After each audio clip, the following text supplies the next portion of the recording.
what's happened before in this class.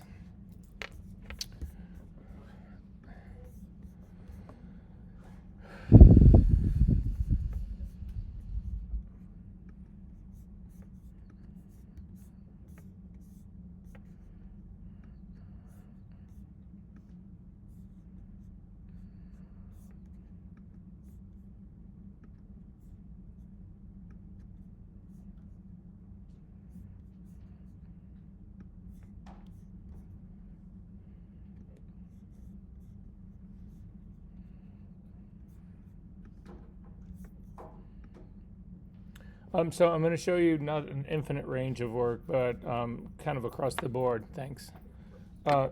Sorts of things. Just to, again, I think the thing that I always feel most sensitive about in this class is that people have the perception that it's a fashion or a beauty class. It is not. We've said that kind of from the beginning. So I'm just going to show you a couple of things. I'm going to stay largely here in Bridge instead of opening stuff up just to save us some time. But at any rate, so this was Alex Mortel, who was really interested in doing architectural photography, but he wanted to remove like a lot of references and really sort of like flatten all the planes of this. And you can see in many cases he did this really pretty well. But what he's really doing is he's going in and he's retouching out all sorts of windows, ornamentation, that kind of stuff. And then he's actually rebuilding these images. So the buildings in here, this is not how they truly exist. He's actually then taken elements of buildings and connected them together to sort of create his own other landscapes or cityscapes, as it were. Sort of on a similar note to that, this was Austin Berg. In this case, the only thing in here that are real are the landscapes themselves. The buildings and the forms that are in these things are completely fabricated after the fact. So here, let me see. One second. So you can actually see really interesting, obviously he's paying serious attention to direction of light and that kind of stuff. We get into that when we start compositing a little bit more and start talking about things that allow you to build a believable, reasonable comp. But again, all these buildings these don't really exist. He created them from shots of other buildings that he then ultimately put together.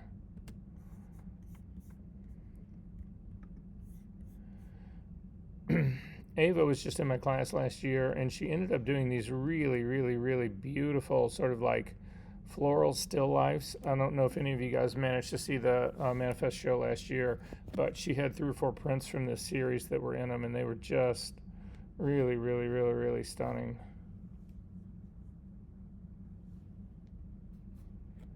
And so again, all of this are the arrangements and that kind of stuff are all created in post.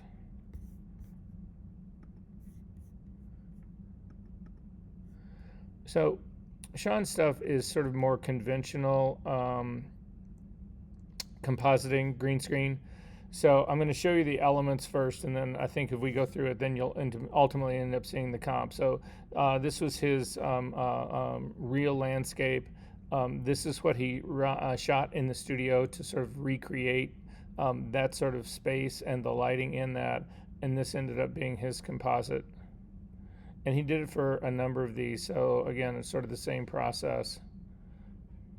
Again, when we get into doing compositing, we will talk more about the best way to approach this stuff. What do you shoot first? What do you shoot second? What do you need to really consider when you're actually trying to do the composite together?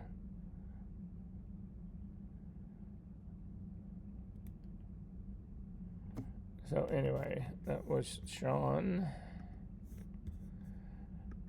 So Devin, I wish I really had the layered file of this. I don't. I apologize. He did this whole series about people out of place, as it were, or scenes of distress. Maybe that was a better way of putting it. So, the guy stranded on the desert island, whatever. But this was one that, this was one of his most ambitious composites. I am going to open this one up because it's worth really being able to see it.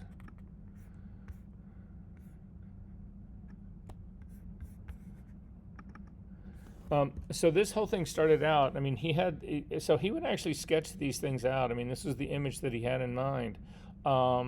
and he found there was a fire station that was near his house, whatever, and he went down and he talked to them about saying, I've got this idea for an image, whatever, but I need the interior of an ambulance or inside of an EMT, rescue truck, whatever. Can I shoot yours? And they said, sure. And so when he did it, he actually shot it, but he was so meticulous in his notes about the exact positioning of his camera, how high it was, what angle it was looking at, what tilt was in his camera, everything else, so that he could then go into the studio and shoot all the other elements for it. And so in this image, every single thing is shot by itself. So the guy on the right was just shot by himself. And again, Devin had the interior of the ambulance already shot. So he could actually recreate sort of like a seat benchy kind of thing in the studio for this guy to sit on, so that he could get him in the right shape and the right perspective. The two people that are on the left-hand side were shot separately. So he's actually managed to get that guy's hand around this girl's shoulder in post. And then the figure that's on the ground was also shot separately. So all of these things are then put together in his compositing part. And again, he matched the lighting is, perfectly matched. Anyway, it was really remarkable. And then he printed these things the size of that whiteboard. So they were stunning. And anyway, amazing job. So not really the kind of imagery that I personally want to like, or not like. That's a portrait. No, not what I'm going to put on my walls. But anyway.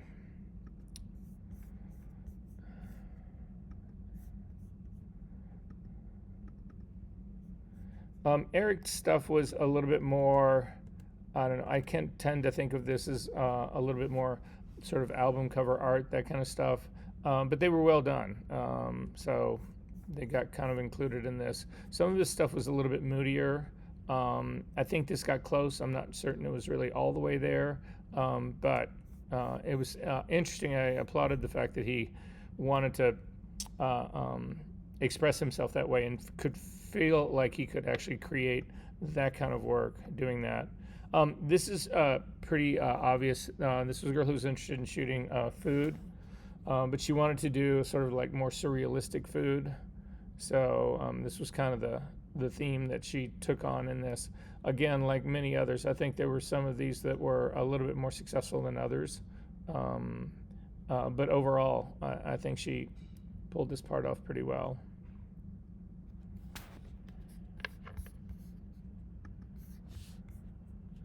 So how many of you guys know the big moose poster, the mural that's on the wall with the moose that's blowing a big old bubble? This was Jacob Watts. That's who shot that picture. And Jacob was a really interesting guy. He was really interested in doing, I don't want to call it propaganda art. That wouldn't be really right. But he was his output was very socially conscious. That's the best way of putting it. And he was really interested in doing a series of imagery that dealt with children in war, which unfortunately is very topical today.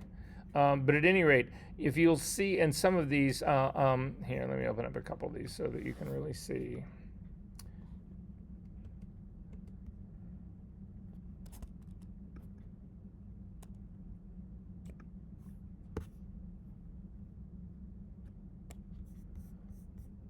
So he was all about creating textures in his imagery, and so all of this it's sort of like been built by hand, and that's the sad part about it. Why he didn't give me layered files in this, but his layer stacks would get into, well, he had one image that he did. So people ask me all the time, how many pictures do you need to do for the final? How many for the final? And he came to me like a month before the final was due, and he says, Verser, I've got one image I'm going to show for the final. And I was just like, oh, Jacob, I don't know that that's really going to cut it. And he goes, well, you need to see the image first. And I was like, okay. And he showed me the image, and the image had well over 30,000 layers in it. He'd been working on it for 6 months. And I couldn't look at him and then say, well, no, that's not final worthy, because it was. I mean, the amount of effort and time that he had put into it was just extraordinary. And it wasn't like he was wasting his time. It was really, it was just, he had taken it to the next level. Anyway, so yeah, just to give you some reference to all of that, or about all that.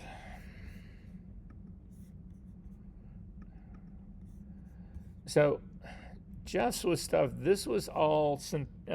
Everything about this is synthetic. He shot real pieces of wood for this, but then he created all of the shapes and all of the backgrounds, and then did this whole M.C. Escher perspective mindfuck with this stuff. And they were all extremely, really interesting. The way he actually put them together, how he connected them was pretty seamless. Again, really sort of exploring what it takes to create, shape and lighting, and how lighting can really inform whether it's, if the lighting had been off in this, it would be, for instance, the lighting on this face right here has to match the lighting on this face, or it doesn't work. These were just interesting pieces that he created. So Jeff, this is actually one of my favorites, only because I spent hours working with him on this. So I just want to get it up big enough to explain what it really is. So in this, what Jeff had done was he went out and he actually photographed landscapes. Like, I don't know that it's, you can really tell, but it looks like basically there's water that's down here. This looks sort of like a sidewalky kind of area with a kind of a bit of a cliff that's going down to it. A tree right here, some rocks on the ground. Anyway, it was just, a relatively simple photograph taken out, complex photograph taken out in nature. But then he took sheets of foam core that were probably about, I would say, like 2.5 feet by 2.5 feet, and he cut those into shapes. And then he photographed the cutout foam core in shapes and in the studio. And then he went in post and he remapped every one of his images. He cut apart his image as well, and then remapped it to this thing. And if you take a look at it, it's just remarkable. He has got to go in. He's actually changed all of the lighting of the image that he mapped, that he glued onto this thing. He's changed all of that to match the lighting that existed on the foam core form. So you can see the jump between this plane right here and this plane right here is huge, and that wouldn't make any sense for the image that he photographed.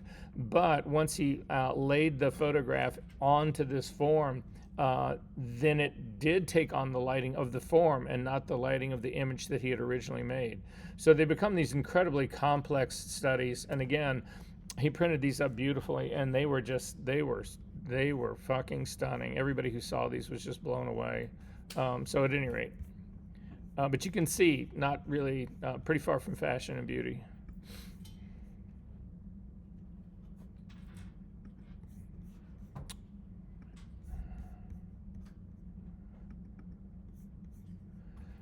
This was kind of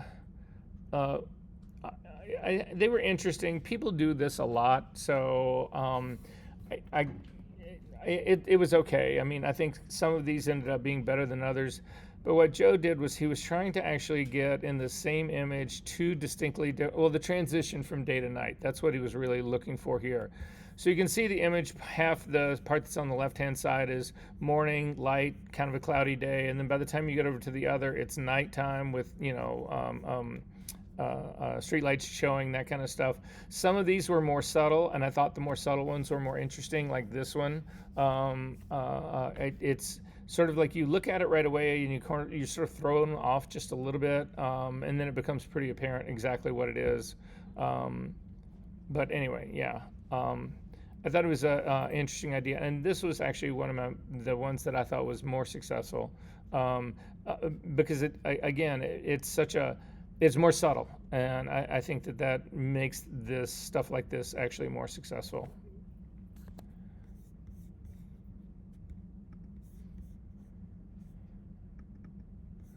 So I'm going to open both of these just so that you know. Again, this goes back to how much work for a final.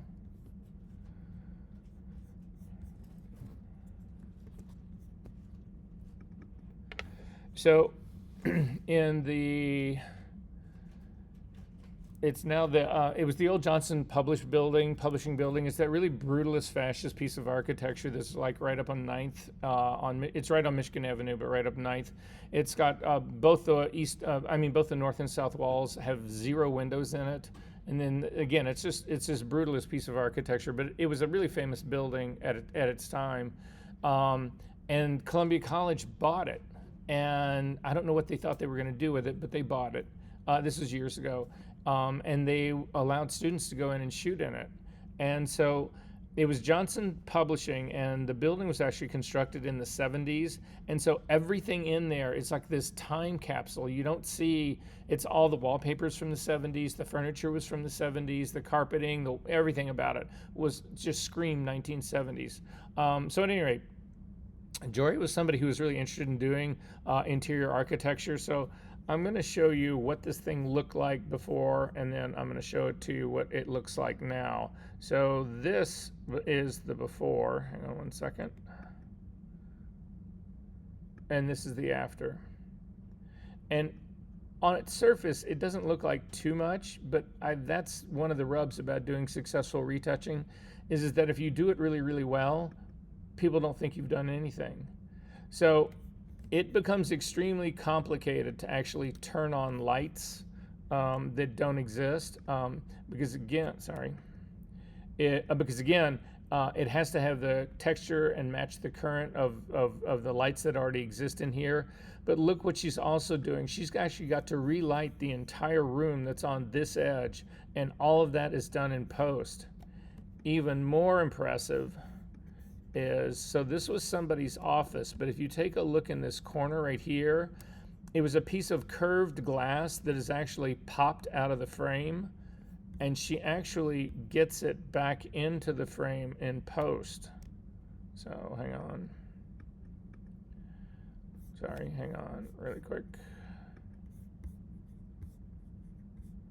And not only gets it back into the frame, so again, here, this is the before and after.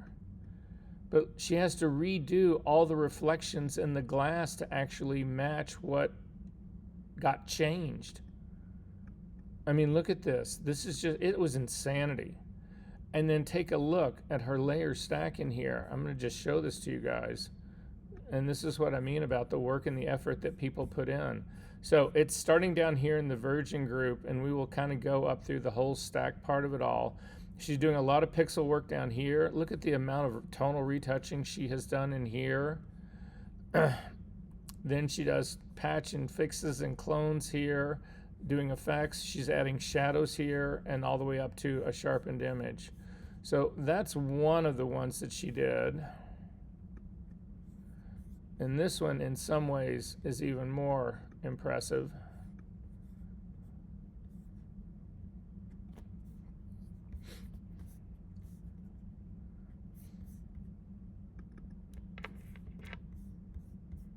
So again, another interior. This was also done at the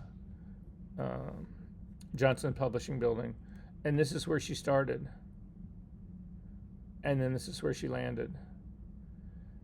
And the thing that you have to realize about this that is so incredibly challenging, well, number one, you gotta love the fact she didn't even bother to pull it looks like vertical blinds that are just laying on the floor. She didn't even bother to get those out of her frame. She decided she was gonna retouch that out. But what that means is, if you come in here and take a look at this, the pattern in the carpeting, if you look at this area up in here, it's much larger than the area back in here. She has to retouch all of this in perspective. It's not just a clone, and it's not just a clone stamp thing. It is actually retouching this back in perspective. And she has to match all of the patterning. It's not just like, oh, grass or something. And then on the wall, she does the same thing. So check this out. There's this whole dark stain part on here. She actually lifts that off and then rebuilds all of this, and then relights the room take a look at this layer stack.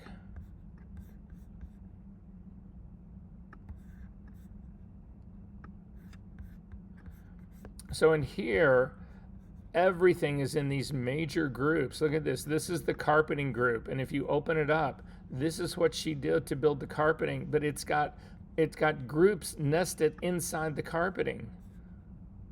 I mean, you just look through this. Look at this.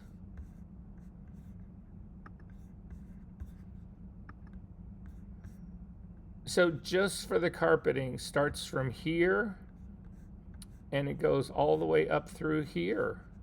And that was just the carpeting. And then she does the same shit for the doors. And then the same shit for the main wall. And I mean, there are hundreds of layers in here to actually build this thing. And again, it looks very, again, when you look at the finished image, you're thinking to yourself, well, so what's the big deal? She took a picture of a, you know, blah, blah, blah, blah, blah. But again, considering where she started from here and then where she landed, it was absolutely stunning. Almost done. I want to show you a few more.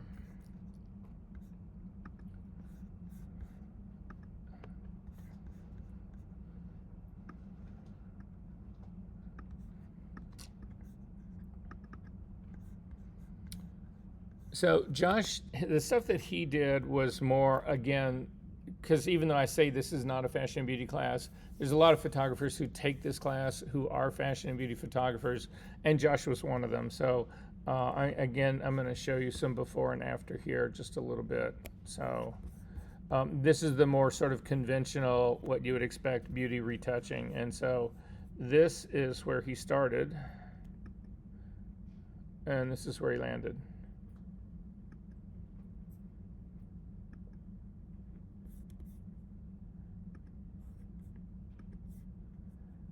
And take a look at one other really quick. No, moving on. So I don't have many graduate students that take this class because most often they can't get in. Undergrads have priority in this class, so and it usually fills, but occasionally I do get grad students in here, and Kai was one of them. And again, unfortunately, I've only got a layer. I don't have a layered file on this. Actually, I do have a layered file of this someplace, but everything in here has been built. These are a number of buildings that have been put together in this. He was a landscape photographer, have actually been put together in this. All of the grass here in front, this was all dirt. And so he not only retouches all of it in, he retouches all of it in perspective, and then includes depth of field in this as well. So all of this has been fabricated. These are not, they're real buildings, but there's like 3 of them that have been put together, 3 or 4 of them that have been put together. At any rate, just really, really, really remarkable stuff. He had really beautiful things in here. So, but again, purely a landscape photographer, couldn't care less about doing fashion or anything like that. Let me see if I can find another one. This is the same as, oh, this actually might be the layered version. Hang on one second.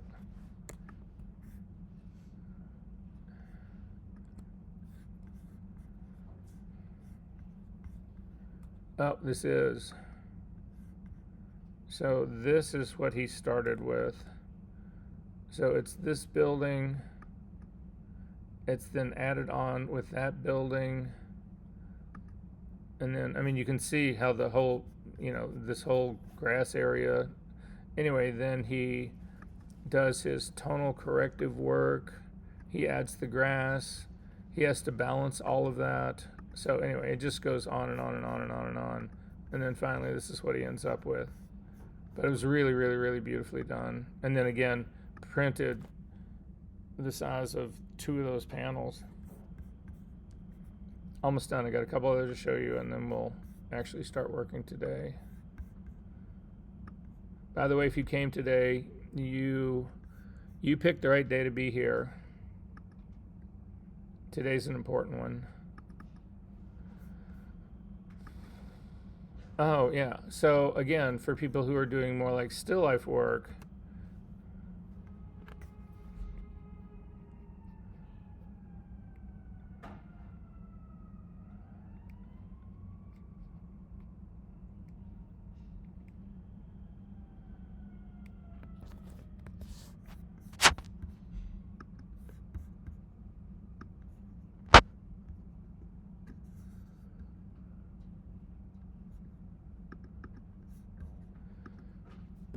And Seamus was a really interesting guy who actually just lost his mind. He was really interesting guy, really interested in doing fashion. And so this is a combination of real figures on a real set that have then gone in and been manipulated like after the fact. And also obviously the color grading here has been massively shifted and all of that kind of stuff. But they ended up being a really, really, really compelling, interesting group of images. Shocked the hell out of everybody when we saw these to begin with.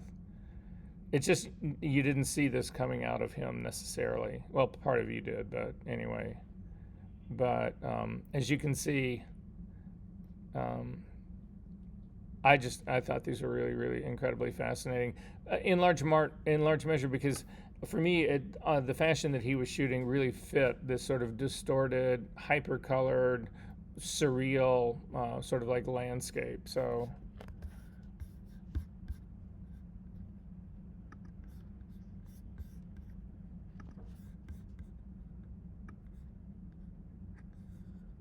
And two more and we're done.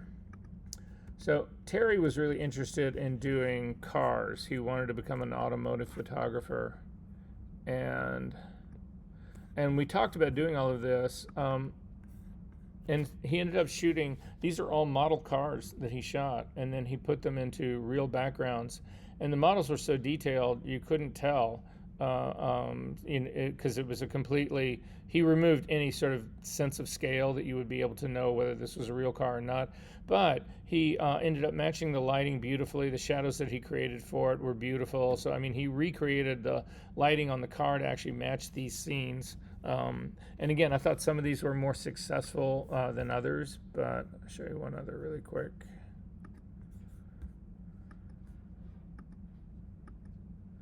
Yeah, I thought this was also.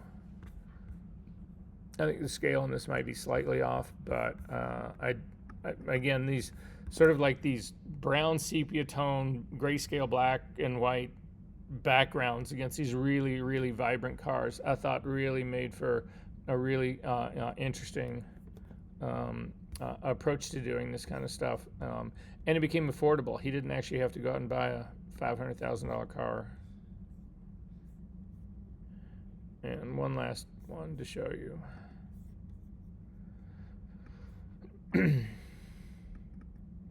So Tim, this is the one I want to show.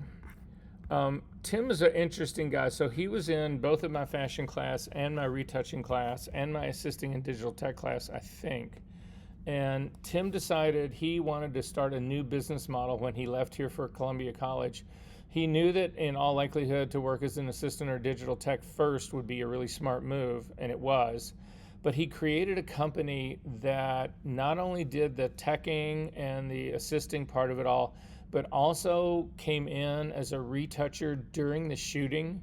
So what he would do is he could bill for it all. So, but instead of like waiting till the shot was actually completed and then the stuff was sent over to a retoucher, you actually have a retoucher on set. And the advantage of that is that the retoucher on set can say to the photographer, oh, if you'll just shoot this piece of whatever like this with this light here, whatever, that'll make the retouching part easier for me when I go to do the composite, blah, blah, blah, blah, blah. Most professional high-end photographers now work with a retoucher on set. Anybody in this room know who Nick Knight is? Yeah, you should do a Google search for Nick Knight. He has he's a fashion photographer, but he also has a website called Show Studio that deals with all sorts of photography, all sorts of photographers, a lot of film, a lot of that kind of stuff. He himself is still very heavily invested in fashion and beauty, so that's kind of his slant. But at any rate, in Show Studio, there's films of him. He will actually, and it's an interesting space to go look at stuff. But anyway. There are a lot of his shootings where he will simply set up a static camera that allows you to see his entire set. So you can see him, you can see the set, you can see the models on the set, but you can also see the retouchers, the people who are actually, the digital techs who are actually manning all that. So it's a static shot that shows all of that, but it's a film, and then they film the entire day. So the films go 9, 10, 12 hours. But at any rate, it's remarkable to watch him actually having conversations with his digital tech retoucher, and they'll talk about, okay, well, if we do this, then then this will happen, and this will actually make that part happen easier if we did this, and blah, blah. It's this whole back and forth thing. The other thing that he does that I think is really interesting, it's got absolutely nothing to do with what we're looking at here, but I still think it's really interesting, is that the entire time he is on set, he's got his phone in his hand and he's shooting everything so that he can see how something in 3D, which is what he's looking at, is rendered as 2D. So you'll see him move into his models and he will shoot a whole bunch of pictures with his phone to check to see how that translation from 3D to 2D happens. And then they'll make adjustments based on that information, on that feedback, and then go back. So just watching the whole work process is just remarkable. But at any rate, so Tim decided he was going to start a company here that would actually use that sort of like workflow method, that you would not only hire him to be your tech, but you would also hire him to be the retoucher on set. He could bill for both, and then also to do the retouching in post. So all of a sudden, he was billing 3, 4, 5 days when everybody else was billing 1. And it was really, really, really smart and clever. This is actually a shoot that happened, and I forget who the photographer was, somebody here in Chicago, but I'll show you the before and after here.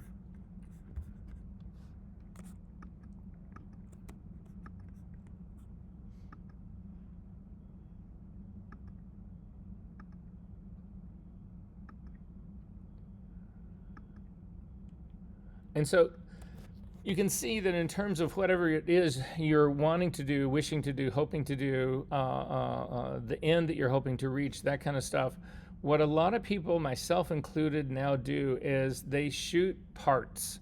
They shoot bits and pieces. They don't go into a studio and say, okay, this is now going to be, I'm just going to set it up and shoot it, and that's going to be my final image.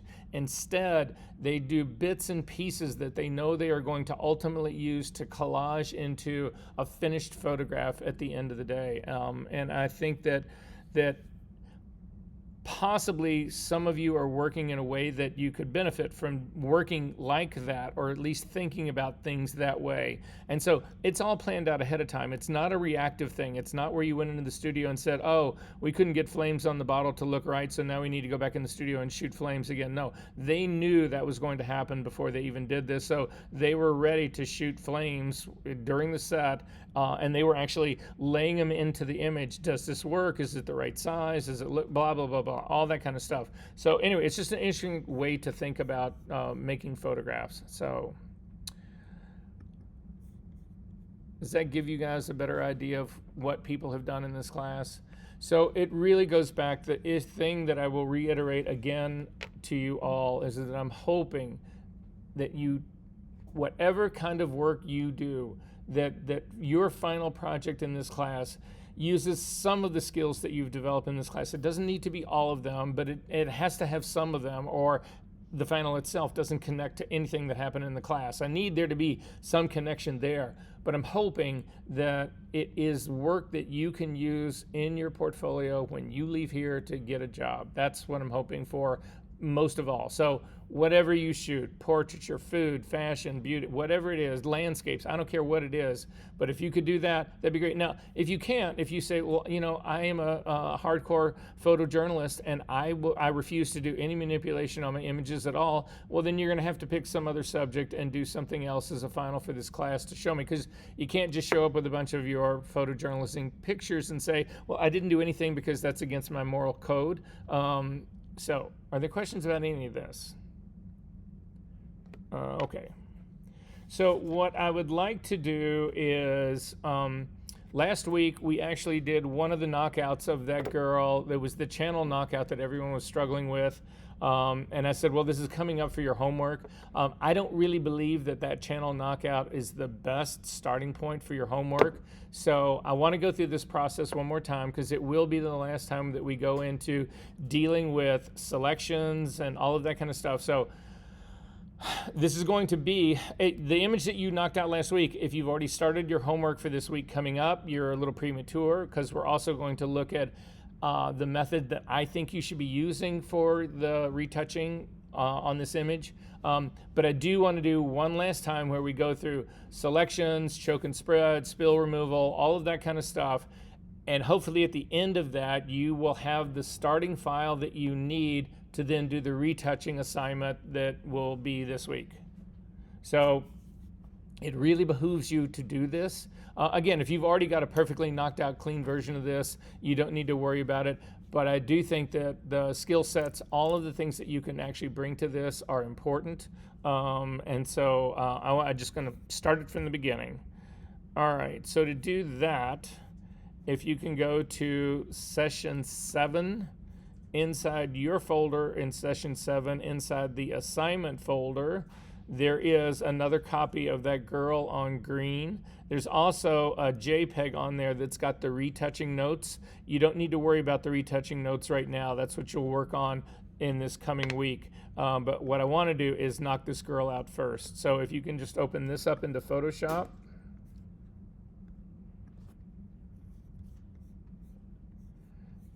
Damn it.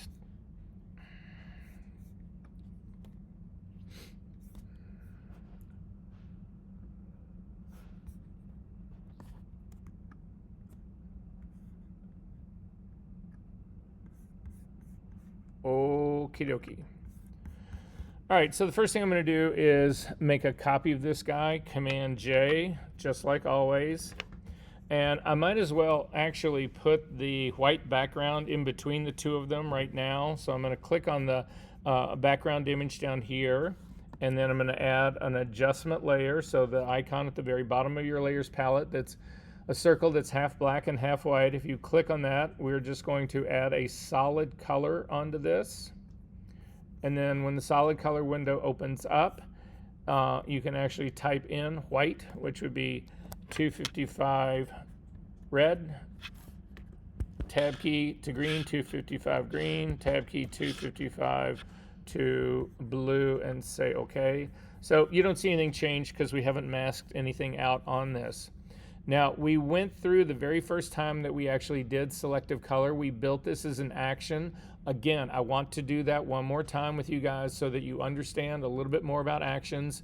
Also, if you've misplaced your action or you don't have it anymore, this will be a way to actually make one again. So to do the action that we're going to do to actually knock, because we are going to use zero selective color to knock this out. I did grade this, and most of the stuff that was graded worked out reasonably well.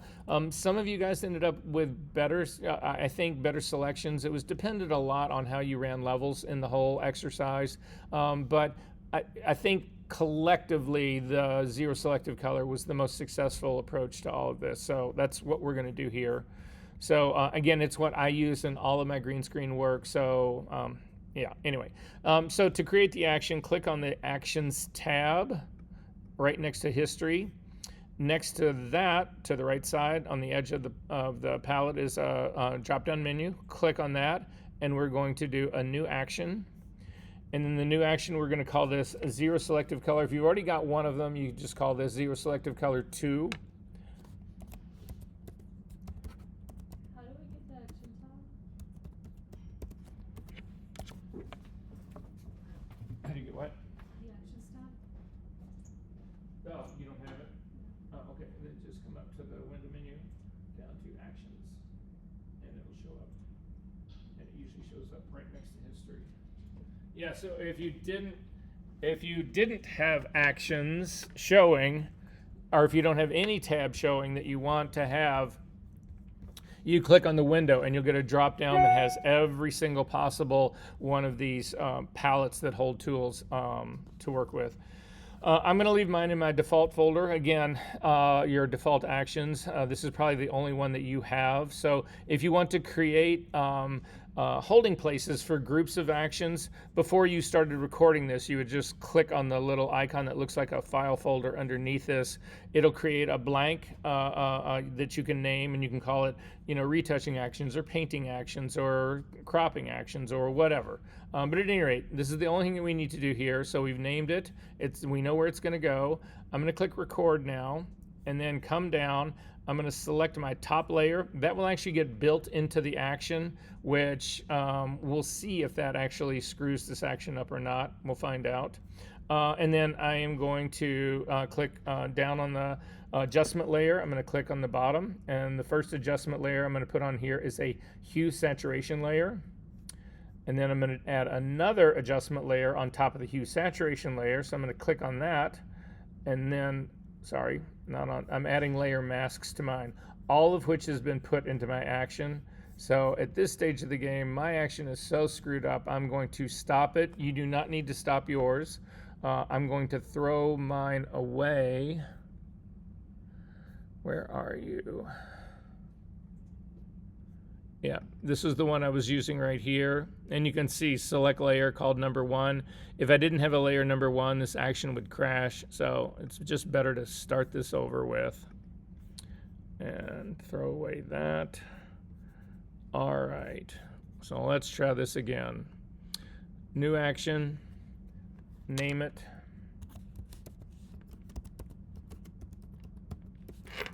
Start recording. Add a hue saturation layer, come back and add a second layer, and the second one we're going to add is selective color. With selective color added, you have a drop-down menu of colors at the very top. If you click on it, you'll see you've got all the primaries, all the secondaries, and then whites, neutrals, and blacks. Whites are highlights, neutrals are midtones, and blacks are shadows. So we need to flood every one of these areas with black ink. So I'm going to start at the one on the very top, reds, and I'm going to click on the slider for the black ink at the very bottom and drag it all the way to the right so it says 100%.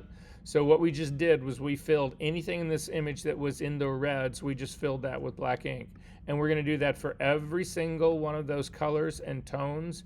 You can watch what's happening to your image, and you'll see what happens when you start to flood these things with black ink. But you can also see why you don't want to do this every single time you want to actually do this kind of work, because it's just repetitive.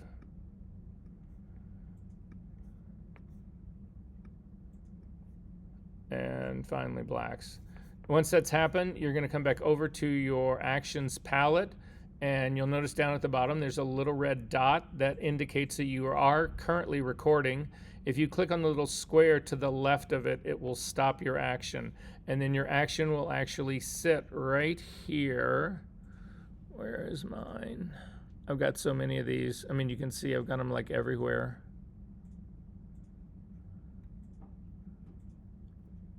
Yeah, well, I'm just going to run one of them up. To make sure your action did work, throw away both of those layers that are in your layer palette, the selective color and the hue saturation. Select them both and hit the delete key, and then test your action. So when you run an action, take a look at my screen to see what I'm talking about. When you run an action, you need to click on the parent, and a lot of times the parent will be collapsed, which is fine. You just don't want to start inside. You don't want to start in the first step, otherwise it will screw up. But you select the parent, and then the little arrow at the bottom of that actions palette that points to the right is what will run it. And you want to click on it, and it will actually run it. Now in my case, mine comes up looking solarized like this. This occasionally will happen. This sometimes, I don't know why it is. I think it may be because this dialog box is so old, but every now and then it'll just pick the wrong radio button at the bottom. So you simply want to click on absolute and your whole image will go black.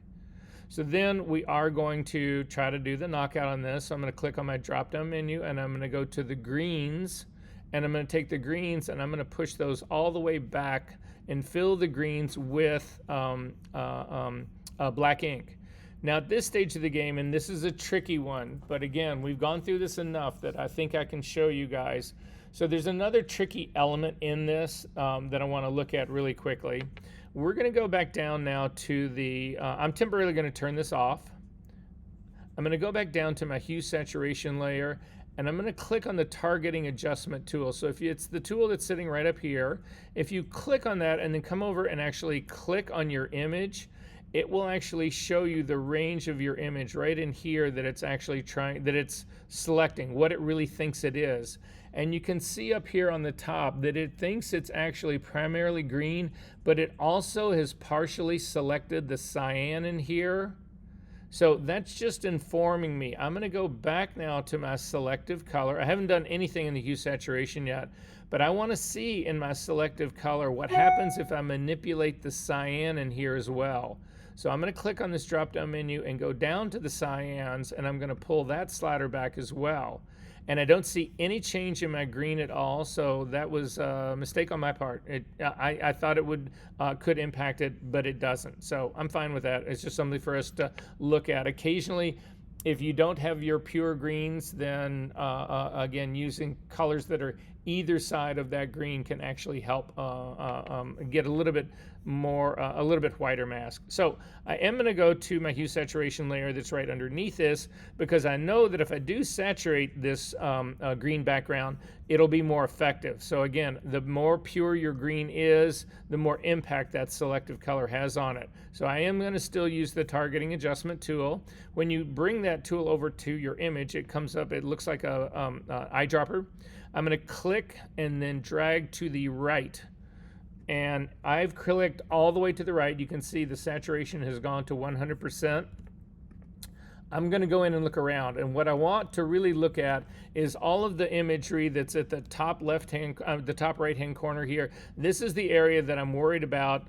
The stuff in here being too aggressive. Remember, I don't want any of my little fine hairs to actually turn white before my background turns white. Otherwise, they will just get lost when I actually build the mask again. So while I'm up in here, I can just use the saturation slider, and I'm going to bring it back down, and you can see it's just not having any impact on those fine little hairs at all. But what it is doing is that it's actually infringing on the background that's showing through the hairs in the back. So when I have this cranked all the way up, it's allowing some of the background to come through, which makes my mask more believable. So I want to actually keep that part. So again, I'm going back and forth just to make sure I'm not losing too much. And in that case, I feel like I'm keeping everything in here.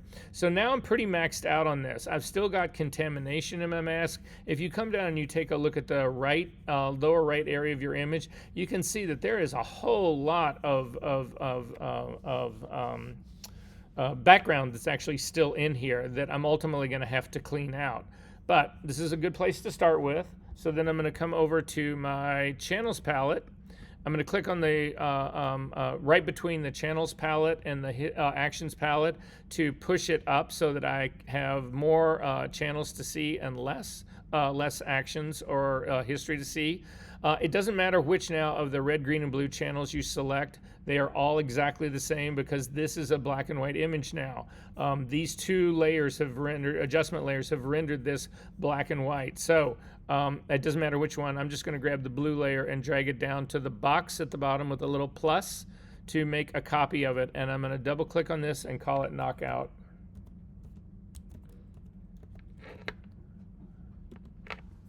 And then I'm going to throw away both of my adjustment layers. They've done their job. I don't like to keep shit around. This is housekeeping. And I'm going to save my file. So up to the File menu, down to Save As. And we are going to save this. You put yours somewhere where you can find it, so because this will be your homework. And I'm keeping mine as a TIFF file. That part doesn't matter. But either a TIFF file or a Photoshop file, nothing else.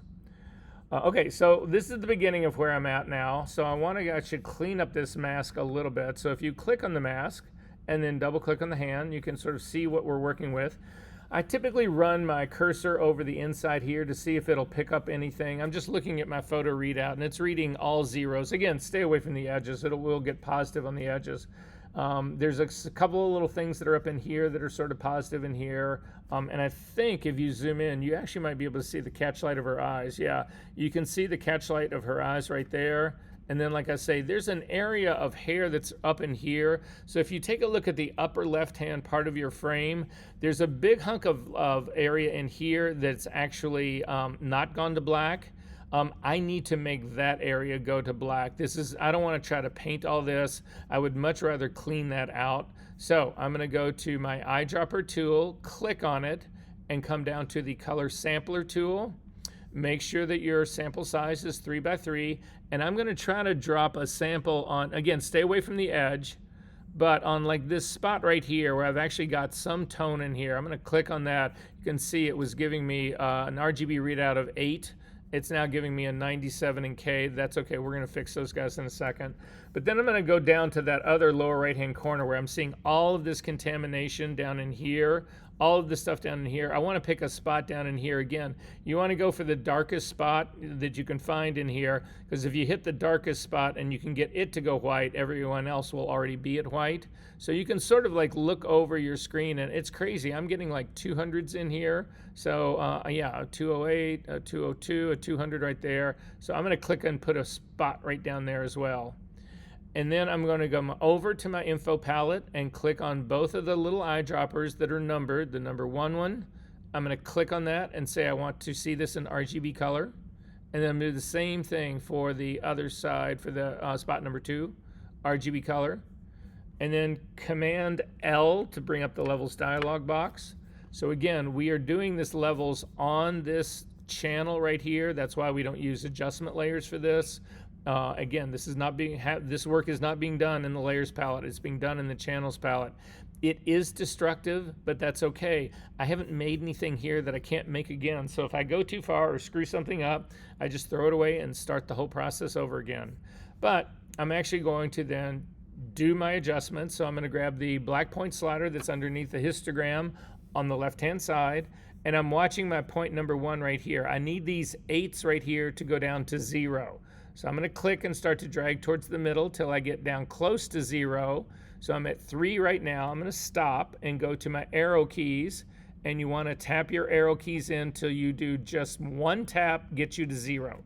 And stop there. We're trying to make this the least aggressive mask that we can make that actually does the job.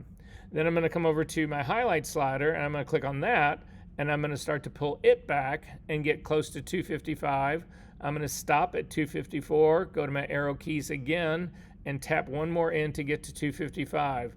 Now, before you do OK to all of that, you can use the preview check mark that is in this levels dialog box to see what you're doing. And I can see it's cleaned out that whole part of the image in here really well, but I'm worried about what it's doing to the hair in the very top. So I'm coming up here to the top to see what's going on up here. And again, I'm going to use my preview to go on and off, and actually it's hanging on to those super little fine hairs. However, I can see that there's also contamination still up here in this top region that's actually up here.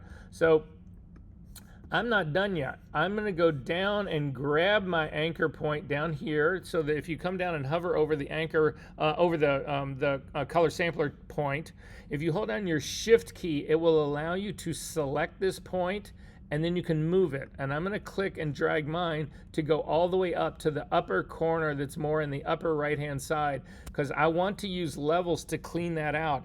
I could try to use an overlay brush in here to clean it out, but levels is better to do this because it's not brush based. So it's not like I'm painting something in here. If this doesn't work, then I'll change it. But you'll now see that that gives me 242 in that point now. So I need to continue using my white point slider and pushing it again, still towards the middle, till I get to close to 255, but not there yet. I'm at 254 now.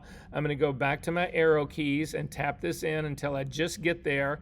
You'll then look back at your shadow point, and you can see your shadow point is actually picked up tone now. I want to get rid of that, so I'm going to select my black point value underneath the left side of my histogram, and then use your arrow keys again to tap that in. So this is the minimum I know I need to get this cleaned out. I still want to use my preview check mark on here to see how much damage this did to the background, and you can see a lot of these fine hairs are still hanging on in here with actually no problem at all. And so this part's actually working out well for me.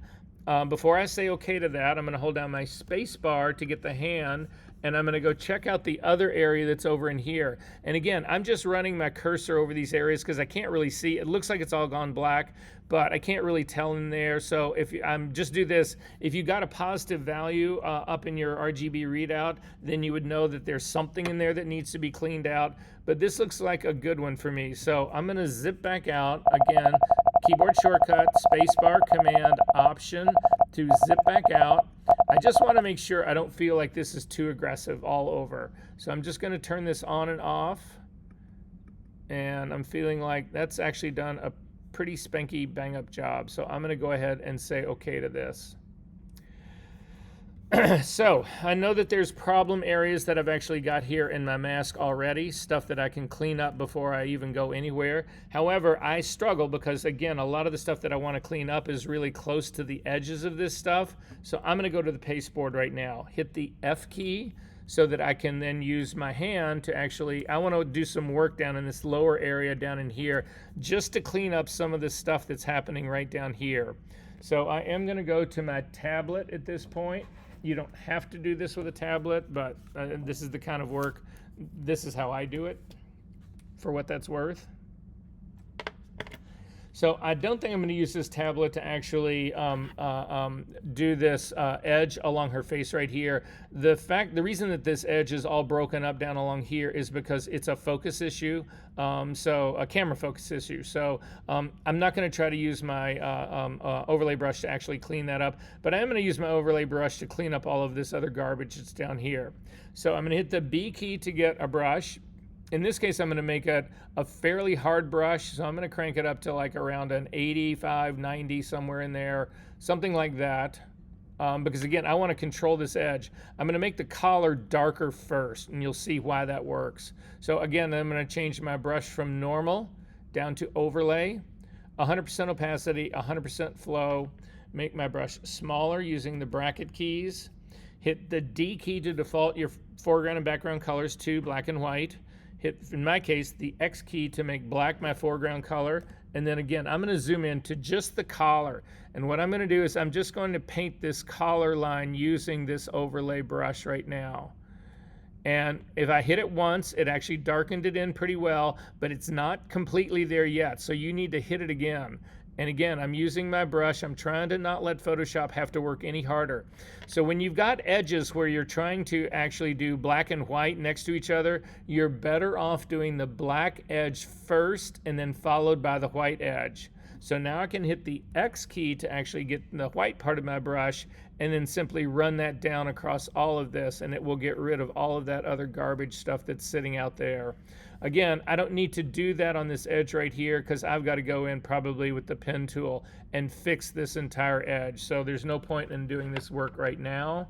This spot either, no reason, but all of this that's sitting out on this edge out here, I might as well get rid of all of that.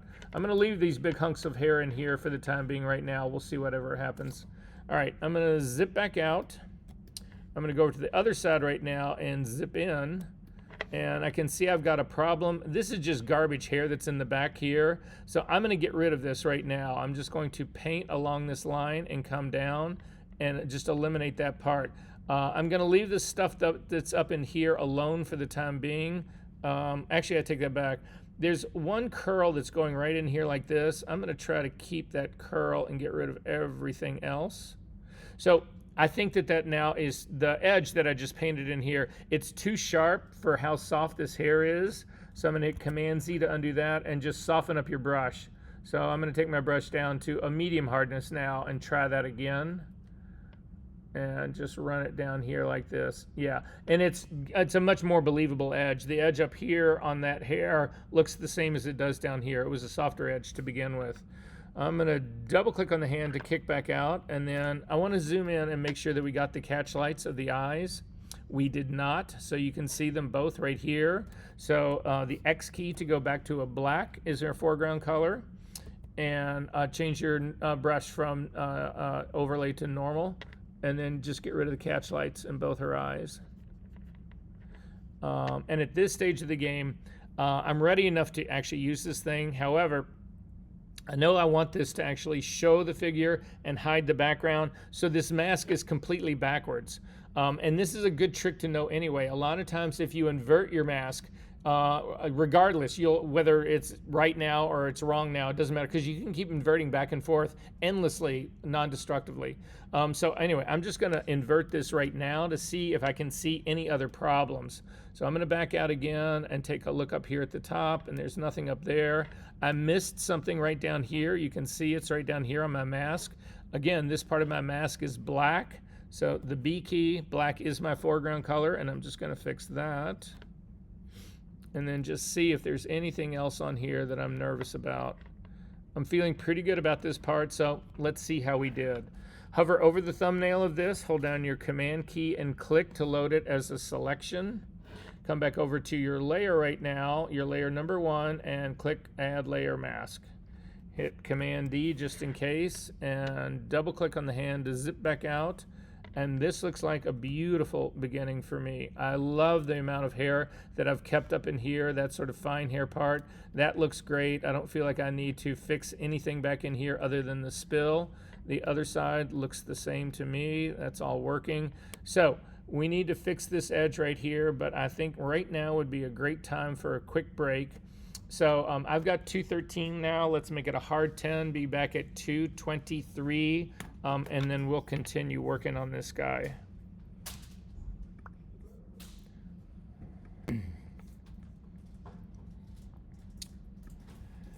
Okay, so I'm feeling pretty good about where we're at right now. Again, we've got spill issues, and we've got this dreaded choke line that's right here. So that's the thing that I'm going to go after first. Now, conceivably, we might end up wanting to choke this twice, because if you take a look at the line that's on the right side of her face, that's a pretty conventional choke line right there. That's going to be pretty easy to get. But it looks like the other side might be a little bit more aggressive for me. I don't know. So what I'm going to do is I'm going to choke this side over here first, because it's the lesser of the two. So I would rather see what that does as opposed to doing it the other way around. If I choke this side, it might just be way too aggressive for this side that's over here. So I don't want to do that part. So to do the choke again, make sure that you have the layer mask. So does everybody have this image with a mask on it that we can see the white background? Are we all good on that? Because if you don't have this, you not only don't have the beginning of your homework, but you can't do anything else today, and I really want you to do this. So are we all good? Okay, great. Okay, so to do this, go to your history palette first, and what we want to do is we want to actually create a history state of exactly the way this image looks right now, so that if I end up choking something that I don't want choked, I can use the history brush to bring it back. So that's why I do a pre-choke version of this. So I'm just going to click on the camera icon that's at the bottom of the history palette. They finally fixed that this new snapshot dialog shows up. Did anyone not have this new snapshot dialog show up? Okay, if you don't, I'm going to hit cancel out of mine. What you want to do is you come to the little menu that's across from the history tab. Because I'm on an older version of Photoshop. I think I'm on. Oh, got you. Yeah, if you're on an older version, this has been broken. It got broken like in version 23 or 24, and it's been broken for like 2 years. So if you're on an older version, even if you have the menu setting right, it doesn't work. So Mine too, it's there, it just doesn't, this automatically named snapshot one if you scroll up. Yeah, but you can still do it if you just go up and. you can. What ends up happening, I'm going to show you a trick then if that's how you ultimately end up doing it, because you don't want to lose all your history, and you will if you just go up to the top. So guys, this is what we're talking about really quickly. So I'm going to temporarily turn my snapshot, the version again. It's this thing right here. This automatically create new. It's this one right here. Show new snapshot dialog by default. If I undo it so that it emulates what has been going on for the last few years in Photoshop, this thing was broken. And so if you clicked on new snapshot like that, it didn't do anything. It actually gave you a snapshot up here at the top called number 1, but look what happens. I'm going to pull my history out here so that you can really see it and see the whole thing. Right now I've got all of this history that's in here, but when I click on this thing to name it, and I'm going to click on it to name it pre-choke, then all of this history has been grayed out. So you need to save this. You need to come all the way back down and click on Add Layer Mask. Otherwise, you will lose all of that history the minute you do anything else. So I've got my pre-choke history state up here. If you didn't do that, so I'm going to get rid of my pre-history choke state, and and you'll see I just deleted everything. It just took away all of my history. Command Z to undo that. So again, because I'd clicked on this pre-choke, so I am just going to leave that the way it is right now. I'm going to reset my workspace. Okay, and then we can continue to work on this. So now I'm actually going to I'm going to go back in, no, I've got my history state. That's exactly what I wanted here. This was just the add layer mask. So now I'm going to actually blur the mask. Remember, I need to create tones of gray in between here. So if you hold on your Option key and actually click on the mask, you'll see this is going from white to black pretty quick. And what I want to do is I want to add shades of gray in here so that I can use levels to either push those grays to be black, which would be a choke, or to be white, which would be a spread. So that's what I'm going to do. I'm going to hold down my Option key and click on this again so I can watch this happen in real time. So again, with the layer mask selected, come up to the filter menu, down to blur, down to Gaussian blur. And I'm going to put a 3 on mine to see. And I think a 3 is pretty good in here. If the 3 doesn't work, just go back in history and try 4. Or if the 3 is too aggressive, go back in history and just change the amount that you put in here to a 2. So I mean, you can control these things. Again, they're destructive in that sense, but you can always go back and change them. So I'm going to go ahead and do 3 pixels for this. So I'm going to say OK to that. And then I'm going to bring up the levels dialog box, Command L. And again, now we are running levels on this layer mask. So what I'm trying to do, I'm going to cancel out here really quickly just to show you. So again, holding down the Option key, I've got tones of gray in here right now. If I make those tones of gray black, it'll look like this exterior black now is pushing in. That's a choke. If I take those areas of gray that are in here now and make them white, it will look like this area of white is actually expanding out. So that's what choking and spreading is all about. All right, so Command L to bring up the levels dialog box. So again, a lot of times I don't remember which of these. I don't remember whether to grab the black slider or the white slider, but you'll know if you get the wrong one because it'll do the wrong thing. So I'm going to grab my black slider and start to push, and you can see that's actually doing what I want it to do. So it's pushing it in, and I've got to come all the way over here to get that guy in, which makes me a little bit nervous, but that's okay. So I'm going to go ahead and crank that all the way in, and then I'm going to, before I say okay, I want to see what it's doing to the other side over here. And you can see on the other side over here, not great over here. This still looks really pebbly, but we'll see if we can't fix that part later. So I'm going to go ahead and say okay to this. However, what I'm thinking now, and then you immediately want to do another history snapshot. So again, come over to your history, click on this. Again, in my case, I didn't get my dialog box because I had left it off. So I'm going to not delete this. I'm going to call this post choke. So the people who are still working on older versions of Photoshop, this is what you have to do, post choke.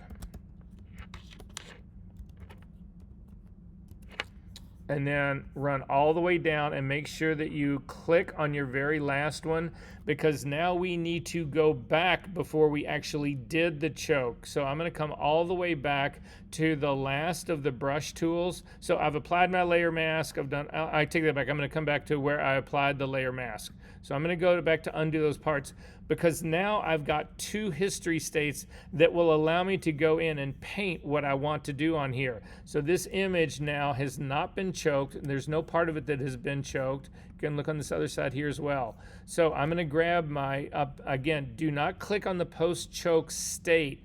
You simply want to click on the little box that's to the left-hand side, and that will allow you to paint using your history brush.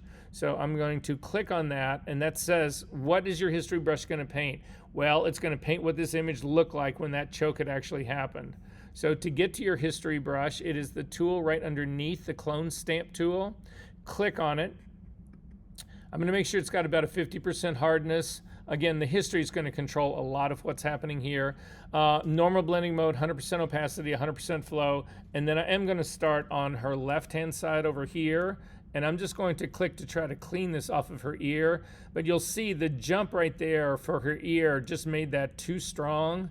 So I am going to soften up my brush even more. and just see what it looks like if I come into that slowly like that. So yeah, I just want to work my way in slowly till the point that I get to the hair that is on the other side.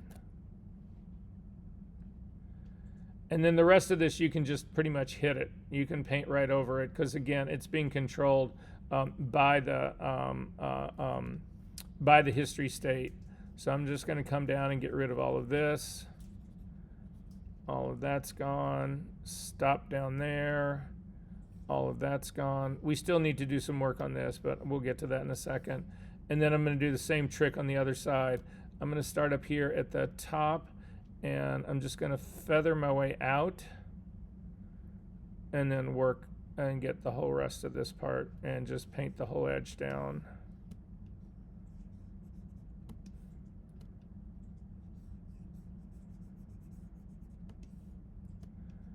And at this point, I'm going to save my work. All right. So I'm feeling okay on this edge. It's on this side over here, but the edge that's on the other side, this just looks too pebbly to me. I don't really like the way this looks here. I want to actually soften that part up. So I'm going to do it using the pen tool. So I'm not worried about the ear. The ear seems pretty clean to me, but it's going to start right here at this top edge right here. So I'm going to zoom into this. I'm going to hit the P key to get the pen tool. And remember, what we're trying to do is we're trying to take off some skin here. So I'm going to start at this top edge right here. Look at my screen to see what I'm talking about, so that I can get a point over here that then allows me to work my way down. And again, I'm just coming down, staying along this line, just clicking and dragging so that I don't have just straight line points. You don't want just perfectly straight line points in doing all of this. You want this to be slightly organic. I'm not getting rid of any points because I don't really need to yet.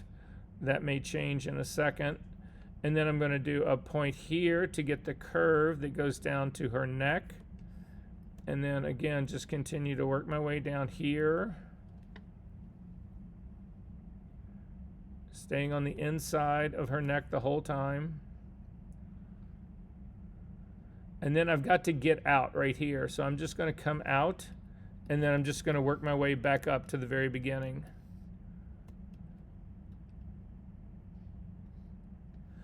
Go back to my path palette now and double click on this and call it right or left cheek.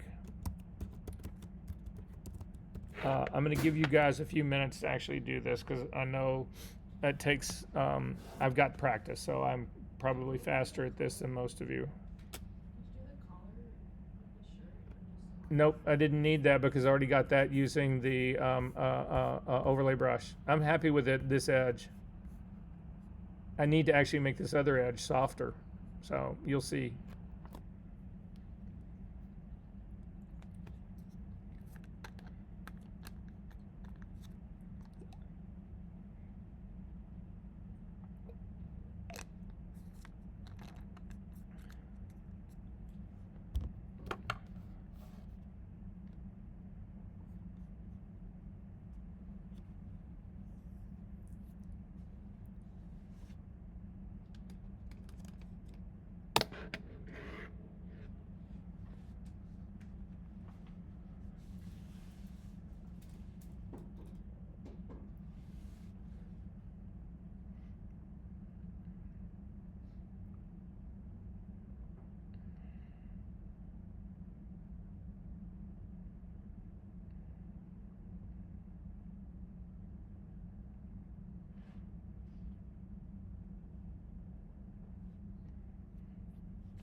Are we okay, or do you guys need a little more time?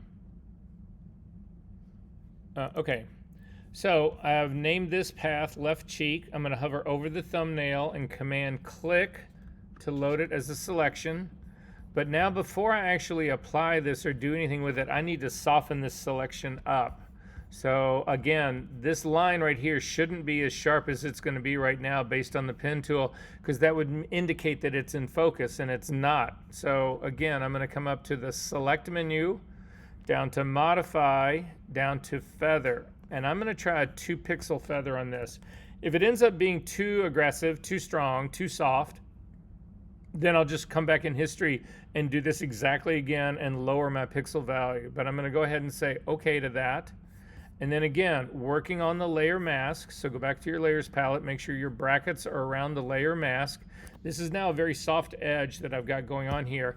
I need to hide this stuff. This is now, I'm trying to get rid of this. So I'm going to fill this with black. Black is my foreground color. So remember, Option or Alt, Delete or Backspace, depending on if you're Windows or Mac, fills with the foreground color. And then Command or Control plus Delete or Backspace, depending on Mac or Windows, whatever, will actually fill with the background color. So again, I need to fill this with black. Black is my foreground color. So for me, it's Option Delete, Command D to deselect, and then we'll take a look at this. And I feel like that part's good. There's a little weird bump right in here that I've got. And I don't know that I'm going to change that, because a lot of times the small little mistakes that you make are actually things you want to keep, but this is not one of them. So pen tool really quickly. I'm going to I'm just going to clean this up a little bit.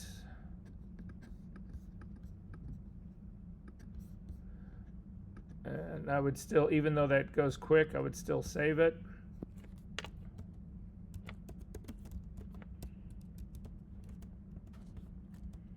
And say okay, Command click to load that as a selection. Still modify and feather it by 2 pixels. And then again, still working on my layer mask. I need to fill that area with black. And that looks better. And I would save my work at this stage of the game. Okay, I think I've cleaned out all of the garbage hair that's here in the back. If I want to take a look at just the mask to make sure that there's nothing left over in this area, hold down your Option key and click, and you can look around in here. And again, I'm looking, there's some little something right here. I'm getting a quick reading on my info palette, so I don't see what it is, but at any rate, I'm going to look down in here as well. This is when you find out you really hate the fact that your computer screen is dirty. And that part up there is good. And this down in here, yeah, that's all good. And I don't see anything in the mask that's actually causing me any dark areas in the white part of the mask. So this is all looking pretty good right now. So then the final thing in here is to simply remove the spill. So I'm going to zoom in on this. We're going to start on the far right hand side at the very top. I'm then going to hit the B key, and at this point I want to make it a completely soft brush. And I want to change the blending mode from normal down to color. 100% opacity, 100% flow on here. Every now and then when I'm doing this work, I'll actually change those so that I can paint with different opacities or over a different amount of time. We can try that right now and see if you guys like this better. So take your flow and drop your flow down to like 5%. Flow, the place that you stay in flow pretty much religiously is somewhere between 1 and 10%. If you do anything faster than that, things will just take off on you. You might as well have it cranked all the way up. So what flow will now do is it will allow me to build this color change over time. It won't happen like I'm doing a 100% flow, 100% opacity brush. So I'm going to make my brush a little bit larger using the bracket keys, and I'm going to sample a color. I hold my finger on the Option key, my left hand on the Option key all the time. You want to resample a bunch, and the reason you want to resample is that look at all the variety of tone and color you have in her hair. If you pick just one color here and you do all of your spill removal using just that one color, it becomes visible. You can spot it. So I'm going to start with this area that's in the background up here at the very top. I'm going to pick a darker color of brown to do this. Also remember, you can actually, if you keep holding your Option key down and you move around your image, you can actually see the color that it's going to sample that'll be under it. So I'm going to go after a little bit darker one over here because this part of the hair is receding and it's sort of like darker in the background. So something like that is what I'm going to go after. Again, do not paint this. Always working your way from the outside in. You don't want to start from the inside out because the inside here, this hair, there's no problem with this hair. So you don't want to change it. You only want to change the area that is problematic. So you can just start scrubbing over this area that's up in the top in here, and you can see that after a period of time, it actually goes away. Now, I don't necessarily like that. I don't think we need the subtlety of our flow being down. So I'm going to crank my flow all the way back up again just to make this go a little bit faster. Hand on the Option key, click, sample another color right in here, stop and go forward. This is again a darker background color in here, so a darker background color in this part in here, and then a little bit middle tone color that's going to be happening in here. And I'm going to stick with that color right now. Then I'm going to go to a little bit darker background color for the thing that's right in the center. And you'll see that center part really grayed this whole thing out. I don't want to do that. Command Z to undo that, and I need to sample another better color that's actually got something more in it. And that's got a little bit more in it. And this is all background hair in here, so I can sort of stay with that little bit darker, more gray color. I still mix things up.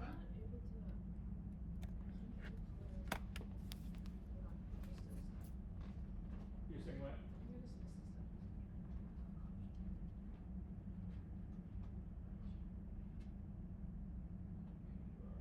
Color. Oh, your flow's down too low. Crank your flow all the way back up. No, try again. I'll wait and see. Make sure that's it. Yeah, maybe that's.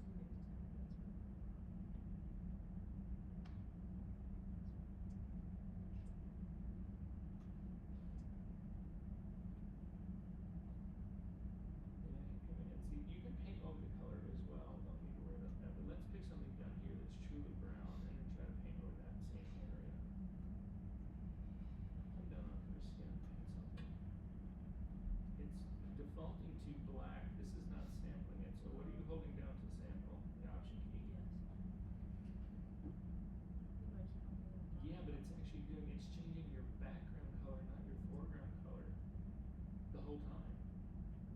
And that's why this is happening. So if you, let's try that right now. Yeah, but that's only because you've changed this to your foreground color. So again, watch what happens. Hold down your Option key, and watch your background color, and then click. Or actually, come down on her skin, click on her skin, and sample that. You'll see it's doing it in the background color, and that should not be happening.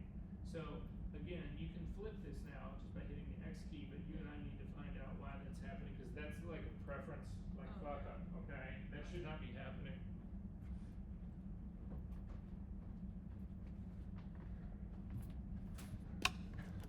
Okay, so almost done here.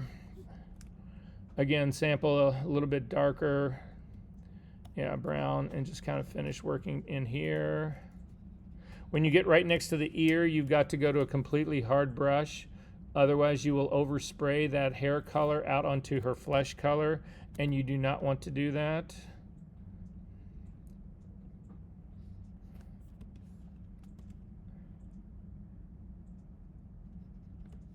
And then we're going to zip over to the other side and take care of that as well. Again, still hard brush so that you don't paint into her ear.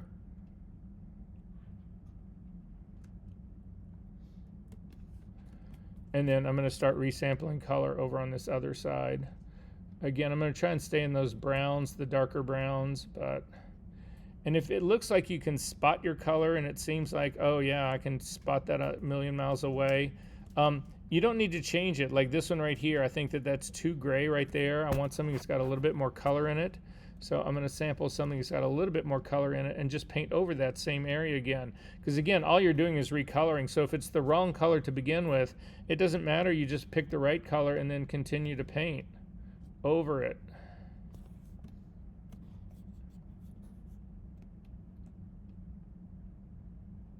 Like this put a lot of green in here. That's not going to work for me. That's not going to work for me. That's probably going to work for me.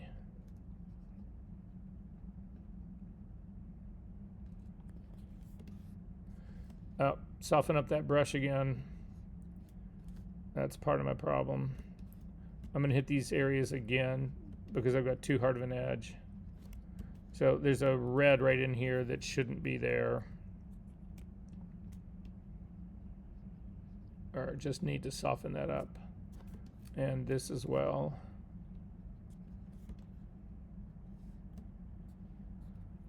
I'll double click on the hand and save my work.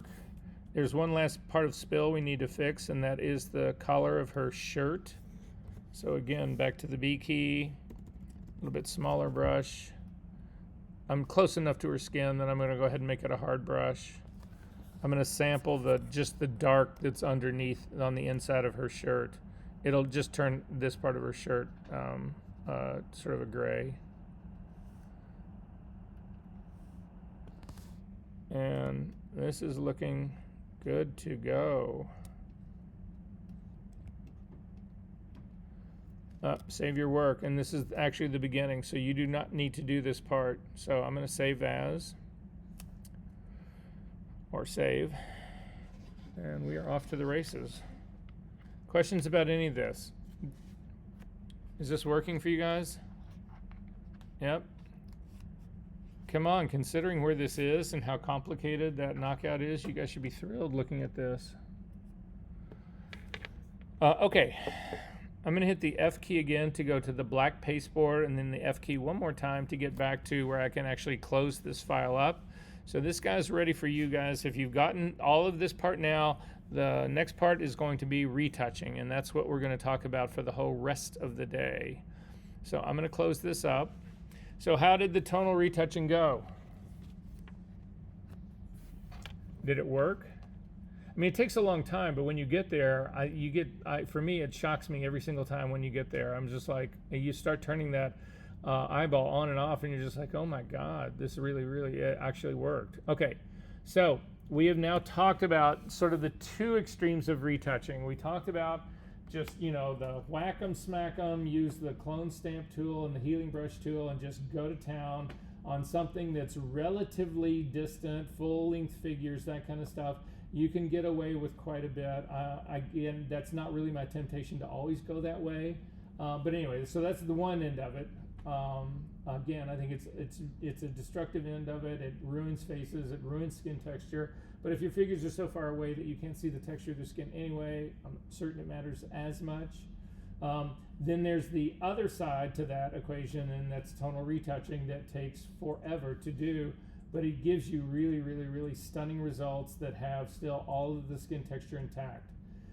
So what we're going to do today now is the one that I think falls in between in the middle, frequency separation. So how many people in this room have actually ever done FS? Oh, good. So I've only got one person who might have bad habits, but or at least no. I'm hoping for the best, that you learned well from someone. All right. So frequency separation. The thing that's tricky about it is this. So I'm gonna actually do a small illustration for you. Pardon my poor drawing. So yeah.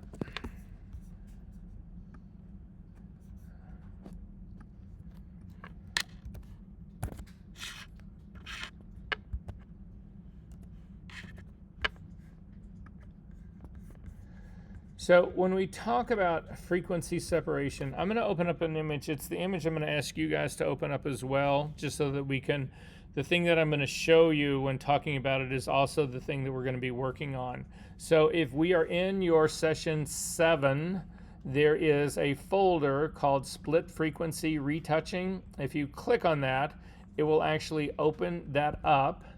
And inside this will be another folder called Frequency Separation Images.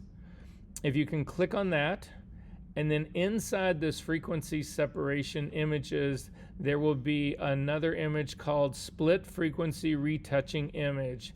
If you can open that up for me, that would be great. Shoot.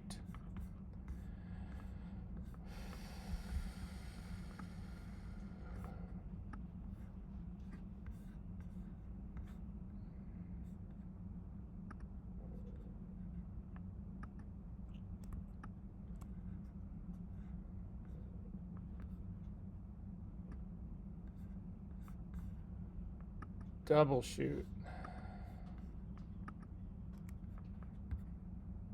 Third time's the charm.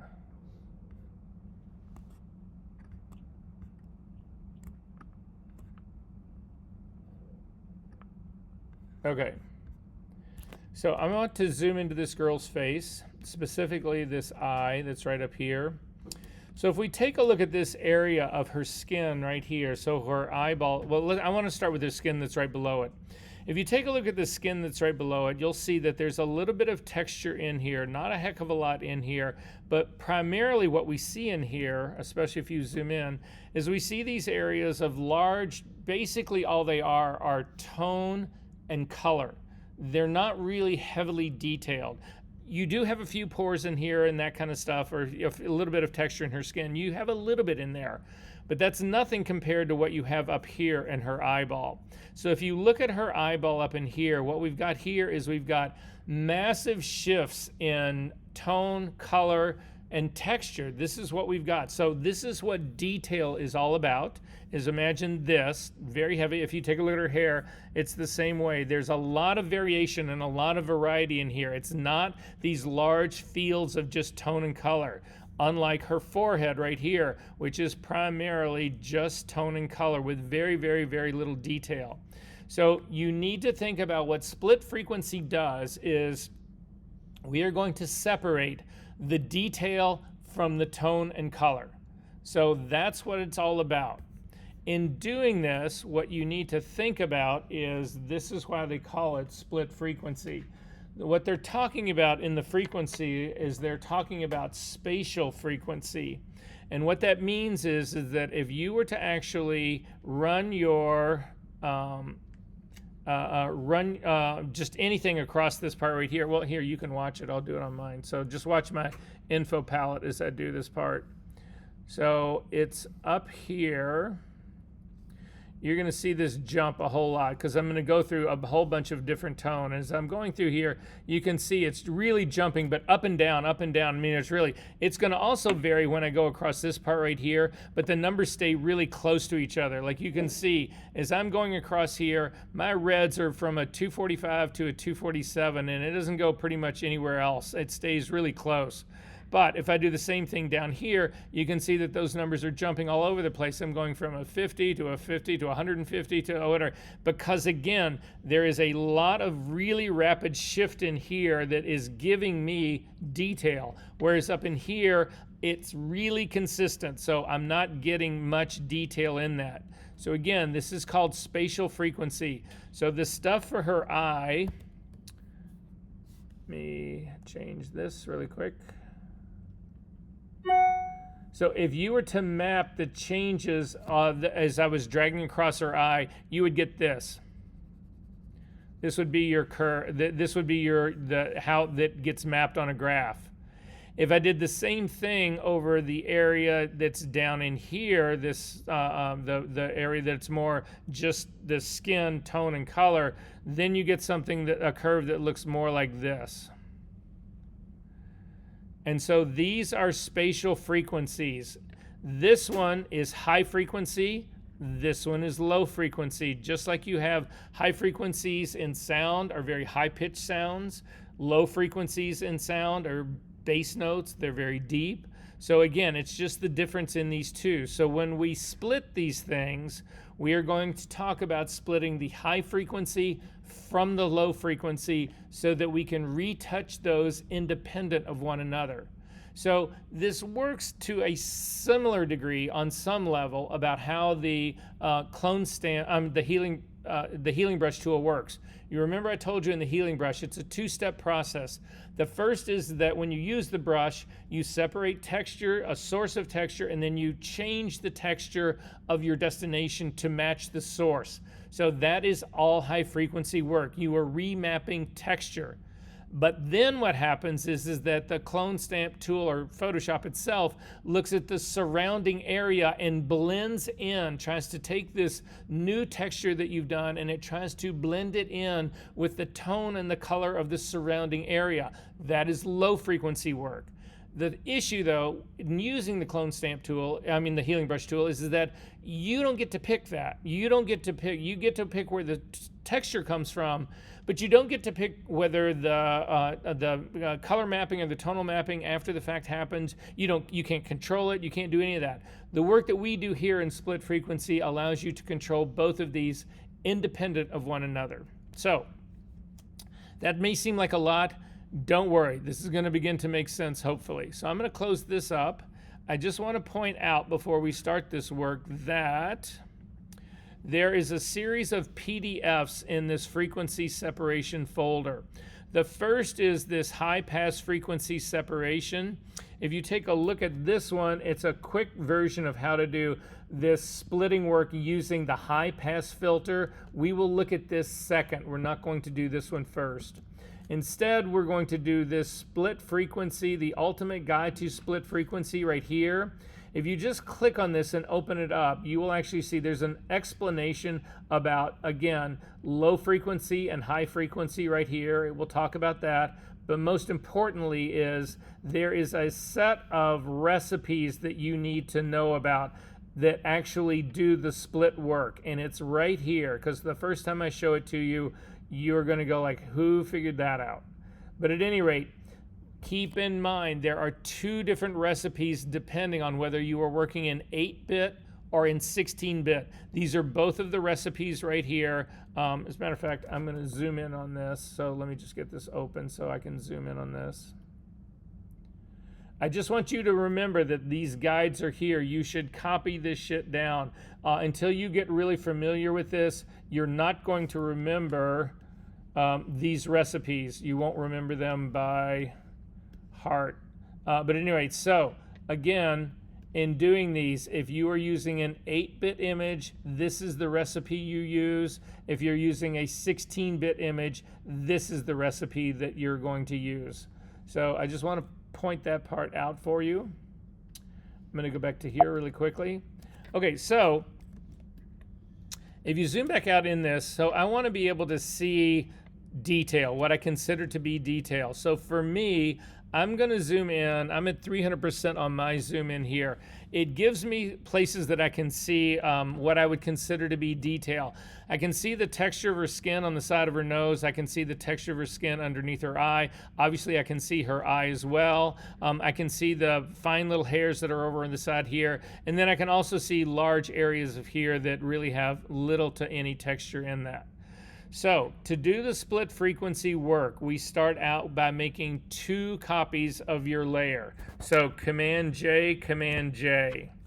You are going to, this is not a time to actually be working with a trackpad. This is a time to be working with a mouse. I'm sorry, a graphics tablet. This is the time to be working with a trackpad or a mouse. Okay, so I'm going to double click on this one in between, and I'm going to call it low. But for you, you should also add, or instead of low, actually just, yeah, go ahead and do low. But then also add color and tone. And then up in the high, double click on that, or the layer that's at the very top, and you're going to rename this high, texture and detail. Now, once you've started working with this setup for quite some time, you don't have to keep adding the the additional labels there. You're always going to want to label things high and low because otherwise you won't be able to do the next move. So with everybody have this now, we've got 2 layers, one on the bottom, one in the middle here is called low, the one on the other top is called high. Are we good on this? Okay, so to do the split, I want you to first turn off the eyeball of the high layer, and actually select the low layer, the one that's right underneath it. So we're going to start with the low layer in this process. I'll show you how to do the opposite one in just a little bit. So with this lower one selected, you are going to come up to the filter menu, down to blur, down to Gaussian blur. I'm going to start at like a 1 Gaussian blur. And then typically what I'll do is I will keep, because I want to do full pixel jumps, I keep my right hand on the delete key, and then my left hand is actually going to hit the number that I want it to be. So what I'm going to do here is I want to blur this image to the point that I no longer can see what I consider to be detail. So specifically, I'm looking at all of this texture that's right on the side of her face right here and the little hairs that are down here. I'm not really looking at her eyeball too much, even though that's got an enormous amount of texture in it. These areas make it easier for me to actually see what I'm hoping to find. So I'm going to hit the delete key and hit a 2, and that actually puts in 2 pixels.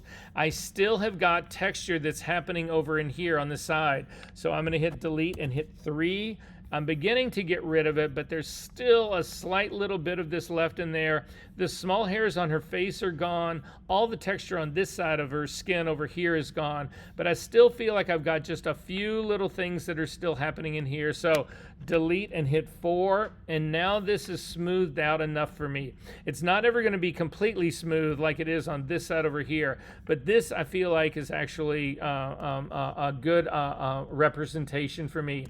If you want to see the before and after, use your preview check mark to go back and forth, and you can see I've obliterated all of that texture and all of that detail. So I'm going to say okay to this.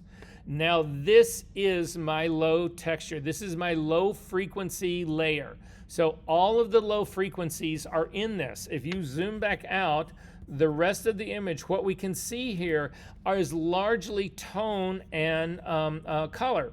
So even if you take a look at this area up in here, these are really large areas of tone and color. I don't really have texture and detail up in here. I have these relatively large blocks of color and tone in here.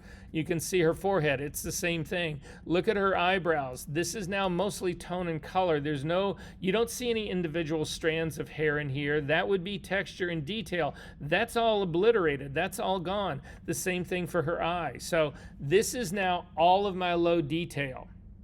So then the trick to this is, if you click on now your high layer, so turn on the eyeball for your high layer and select it, this layer has got both. It has the high frequency in it and the low frequency both. I only want to have the high frequency in this.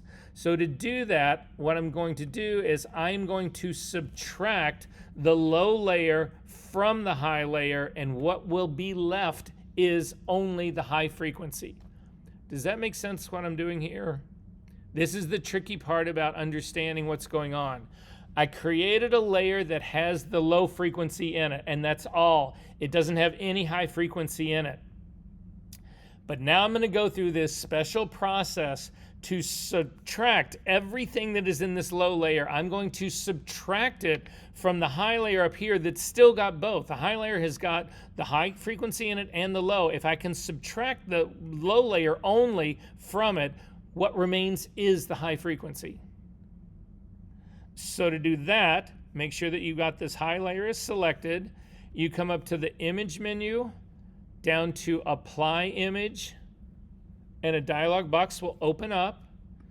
Inside this apply image, there's a drop-down menu at the very top that'll have all of your images that are open. We've only got one open, so you don't need to change anything here, but this does work with you when you do have multiple images open. In terms of the layer that's right underneath this, you want to click on this and come down to the low color and tone layer, because again, I'm going to subtract this layer from the rest of the image.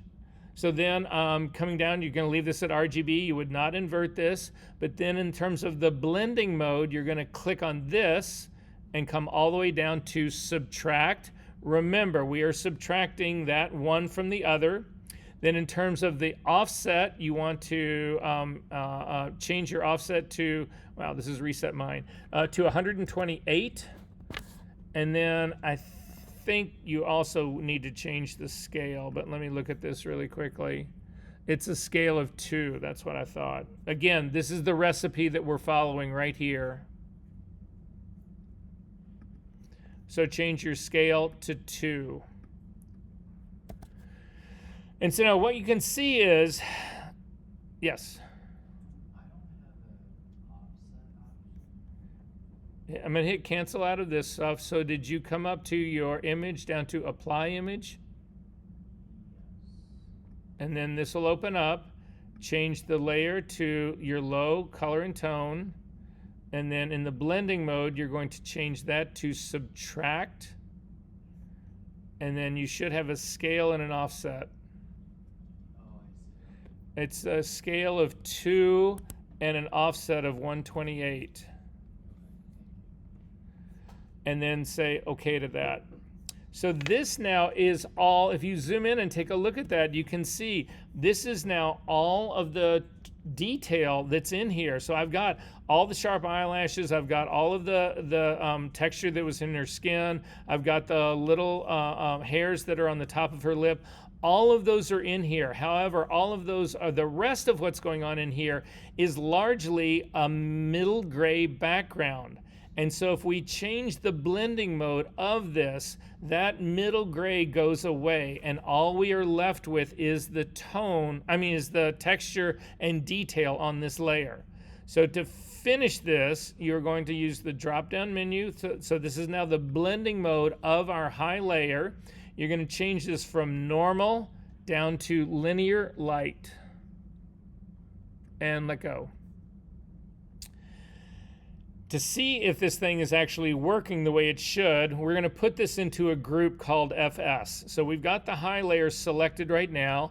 Hold down your shift key and select the low layer. So now I've got 2 layers that are selected. You can see they are both highlighted. Come over to the flyout menu to the right of the layers tab, click on it, and you want to do a new group from layers. And you are going to name this new group FS, stands for frequency separation, and say OK. And now finally that you've got both of these in a layer called FS, you need to turn the eyeball for FS on and off. And if you see any shift in your image at all, you will know that you screwed up. I don't see any shift in mine at all. You can zoom in, it doesn't matter where you are. Just turning this guy on and off, nothing has changed. But if you open this thing up and take a look at it, it is radically different. I'm going to turn off the eyeball for my background layer. I'm going to come up to the top and turn off my high frequency eyeball, and you can see I got a really blurred image. I'm going to turn it back on, and now I'm going to turn off my low frequency, and you see I've got this gray thing that's got nothing but detail in it.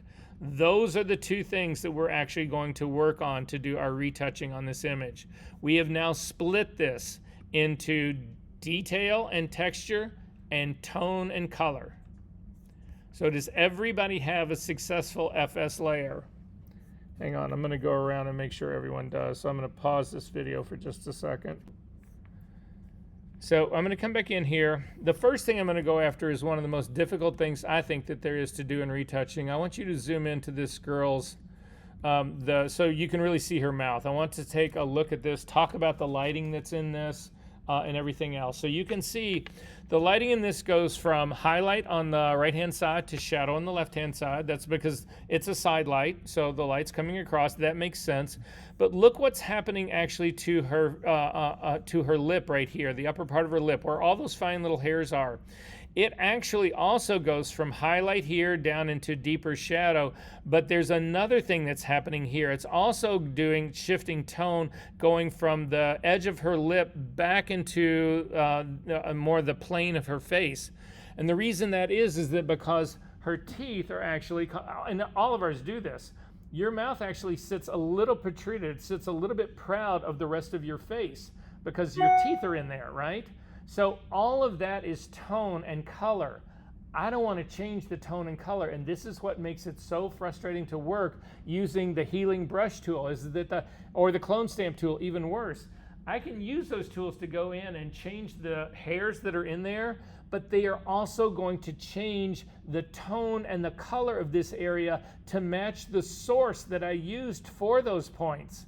And so it doesn't work because I don't want to change that. I just want to change the texture of this. I do not want to change the color and the tone that's sitting behind it.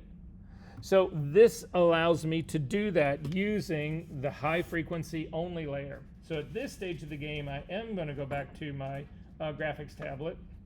I do all of this work using a tablet. Again, you don't have to have one. You'll be able to do this work. It's not as repetitive as the other.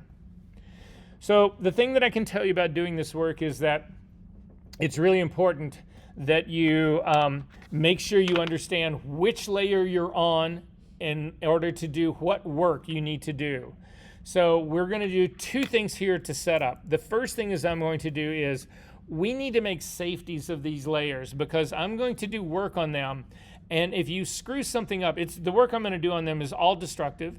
If you screw something up, you want to have a fallback. You don't want to have to do this split again because the truth of it is, if we were to save this work right now and then not get back to it for a week, would anybody in this room remember how much blur we put on this image? No.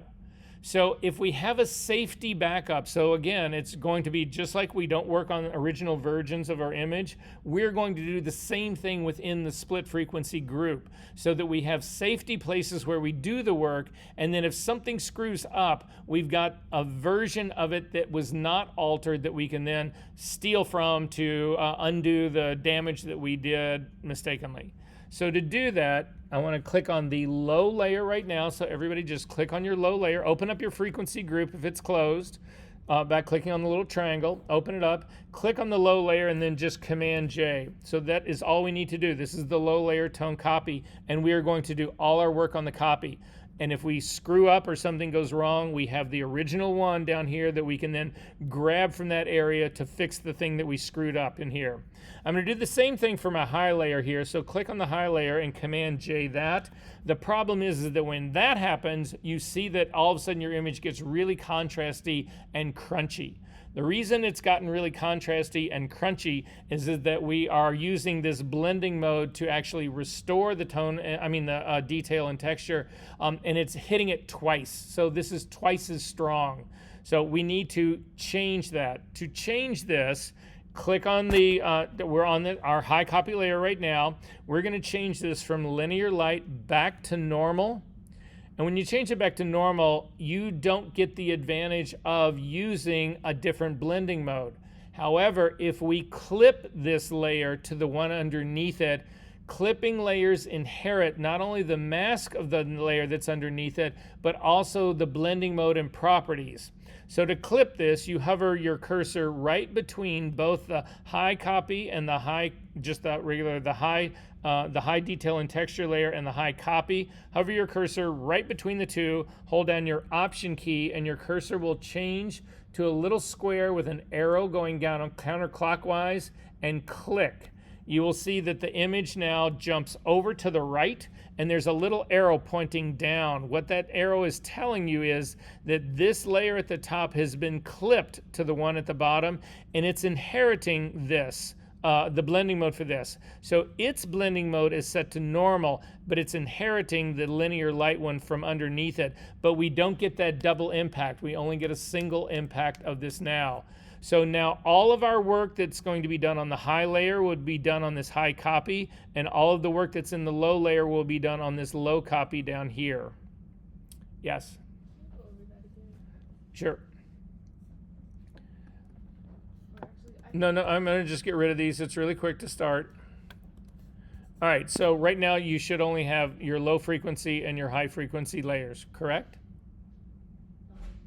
yeah. Well, I made my copies.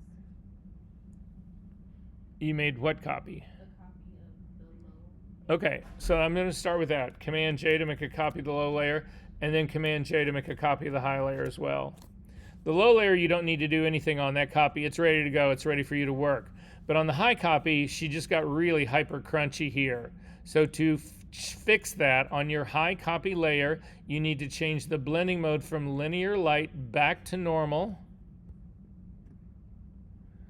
and then you end up with a really gray image.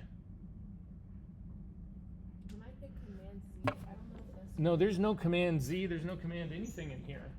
I know there's not, but I did that when I like messed up the option thing to get that arrow that you had between there, and it's no longer like.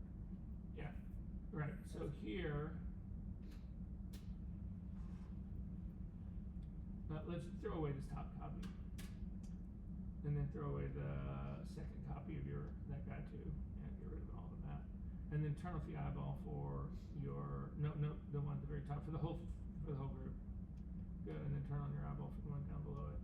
Okay, and then turn the eyeball of the group on and off again really quick.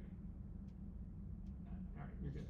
So click on low and hit Command J. Good. Click on high, Command J. You'll see she just got really crunchy. Change the blending mode of this one from linear light up to normal. Perfect.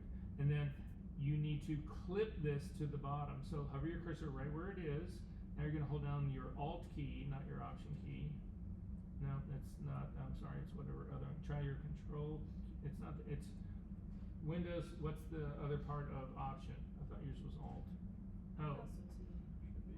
That Hold- didn't come up when I did it.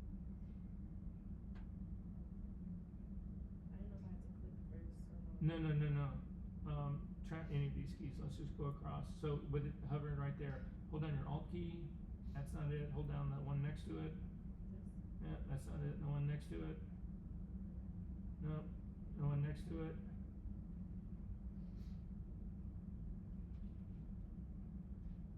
Let go of that one. Go back to your Alt. There you go. It's really delicate in there. But you see that box that you get with the arrow pointing down? Click on your mouse now, on your tablet. This is now clipped it. See, it jumped over and that arrow's pointing down now. And now you're ready to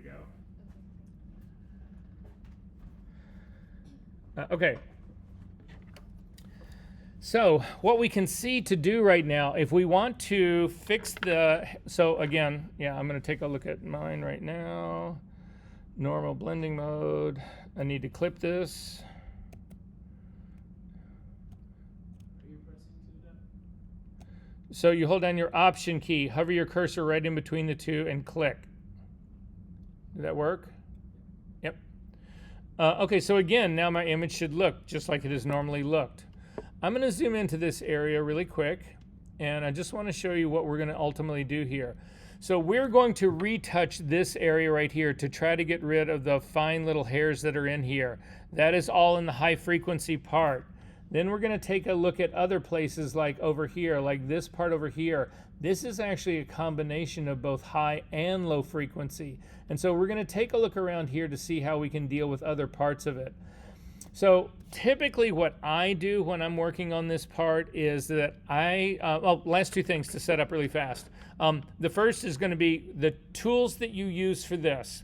So you not only, but 99% of the time for your high layer, you want to be using the clone stamp tool.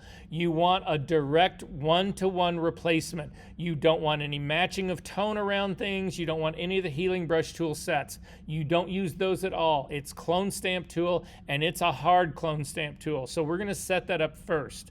Hit the S key to get your clone stamp tool. And then in the drop-down menu, you want to keep this in the mid-80s. So I'm going to use like an 85, 80% hardness brush. Keep your blending mode to normal. 100% opacity and 100% flow. That's what we're going to do 90% of our work on in the high layer. On my low layer, we're actually going to use the healing brush tool for that. So again, that's under the clone stamp tool, the healing brush tool. And we're going to come out to use the healing brush tool where we select it. And again, checking on the edge of the brush. The blending mode of this brush is the default at 50%. The blending mode should be normal. And again, source should be sampled. You also need to check that where this layer work is going to happen with these tools, which I hadn't done. You can leave a line check, but you want to have this not at current and below. You want to change the layer that you're doing this work on only to the current layer. If you do current and below, it mixes a lot of this stuff up. You'll know right away because it'll really screw up your image.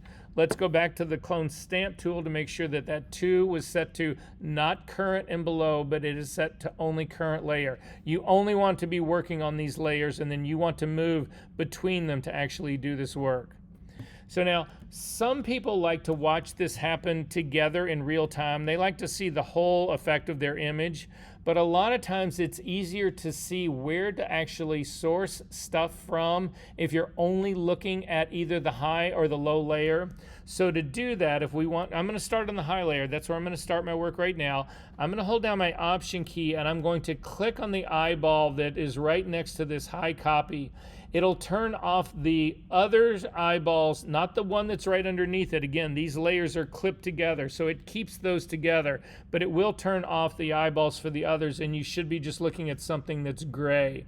And in looking at this gray part right here, I can get some sense, what skin out here do I want to steal to actually cover this hair that's happening right in here? Well, all of the stuff that's running down along this line right in here is actually a good candidate for me. However, there's this spot right here on the side of her face where I lose all this pebbly skin texture. I want to keep this consistent in here. So first off, I'm going to build this down in here, this area down in here. I'm going to fill this down in here. So it is the clone stamp tool, the S key. I'm going to make my brush a little bit larger, and then I'm going to sample an area that's right up in here. I'm going to hold down my Option key and click to set my sample, and then I'm simply going to paint that texture down in here. And that's all I needed to do. That is now giving me a consistent field of texture over here.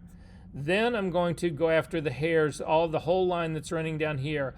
I'm going to start at the very top and sample a place under her nose, and then use that to replace the tone that's up here at the very top. And then you can work your way down a little bit, but then stop, because otherwise you're going to introduce a repeating pattern. And I'm going to sample a new area that's here on the side. And again, come in and work my way down here, stop and sample another area that's down in here and finish doing that part. And then I'm going to come in here and clean that up slightly. So that's what I've done in here. To see what we just did, hold down your Option key and click on the eyeball for your high layer again, and you can now see that all of those little hairs are gone, but we have not shifted the tone or the color that's underneath this. We simply replaced the texture. If you want to see what the difference is now, turn off the eyeball for just that layer, and you can see that we've actually moved texture from her skin over there. You could never in a million years do that with a clone stamp tool by itself, because it would have brought all of this red color into this part or face over here. It also would have done lighter coloring that's all in here. All of that would have been brought into this area over here, and now it is not. Are we good on this part? Did that work for you? Did you get rid of the little hairs? Okay, this skin has got a lot of blotchiness in it, and I know you guys worked on doing a whole lot of blotchiness. Well, here, let's finish up a couple of things here first. So if you take a look, she's actually got another spot on the other side of her face over here. You can take a look, and it just looks like a mole. Maybe it's a pimple over there. I'm not sure what it is. But go ahead and turn your high frequency back on. This time, I'm only going to do this. I'm going to watch this in real time. So again, you do not have to turn off the color and tone layers and do these separately. Sometimes it just makes it easier to see what you're going after. So I'm going to fix this area right here. So again, when you look at this area right in here, you can see that there's texture on top of this, but underneath it, there is no texture. However, the areas that are on both sides of this do have texture. So you do not want to sample from the area between this problem and her lip, because there is no texture there. This spot will look fake. You actually want to sample from down the lower side and bring it up into this so that it has matching texture. If you want to see what I'm talking about, again, I'm going to hold down my Option key and click on the eyeball. I'm going to zoom into this so you can actually see it. So what I'm saying is that this is what I want to fix, is right here. Down here, if I sample this area, there's no texture in here. That would put a really smooth dot in the middle of area that's got texture all the way around it. So I'm going to sample this. This is where I'm going to do my source point. Hold down my Option key and click to set it as my source point, and then paint over that. Now I'm going to hit Command Z to undo that so that you can watch this happen on the total image. So again, holding down my Option key and clicking on the eyeball, it's back now, but my source point is still the same. I'm going to click on this to get rid of this, but you can see now there's still a small bit of stain there. That small bit of stain that's there is actually in the low frequency. This happens in a lot of really subtle cases. It's a question of how perfect is your split. And in this case, the split still was pretty much even. Half of this problem area went to texture, the other half went to tone and color. So now to finish the fix, we need to go down to tone and color. So click on your tone and color copy, but this time we're not using the clone stamp tool, we are using the healing brush tool. So if you click on the healing brush tool, we're going to actually, and again, I'm going to do the same thing to just watch it happen only on its layer. I'm going to hold down the Option key and click on the eyeball, and you can see the stain that is right here. So I'm going to make my healing brush tool a little bit larger, hold down my Option key, and sample an area of tone that I want to use in this, and then simply paint over the whole thing right there. And now if you turn back on all of your layers, you can see that that spot has not only been removed, but I've actually brought in texture where that was. So if you turn off the eyeball for the entire FS group, you need to make sure that your original version at the bottom is still visible. The entire FS group, you can see that I have brought in texture here and I've satisfied the tonal color issue here completely. You cannot do this using any other tool in Photoshop. Is this working for everyone? Guys, this shit will change your life. Absolutely change your life.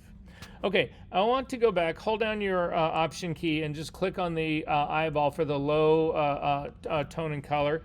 I want to go over to this other area on the other side of her face. You can see there's a real blotchiness on this side of her face over here. You can see I've got red tone that's happening up in here. I've got this sort of like line that's coming down here. I've got another line that's coming down here.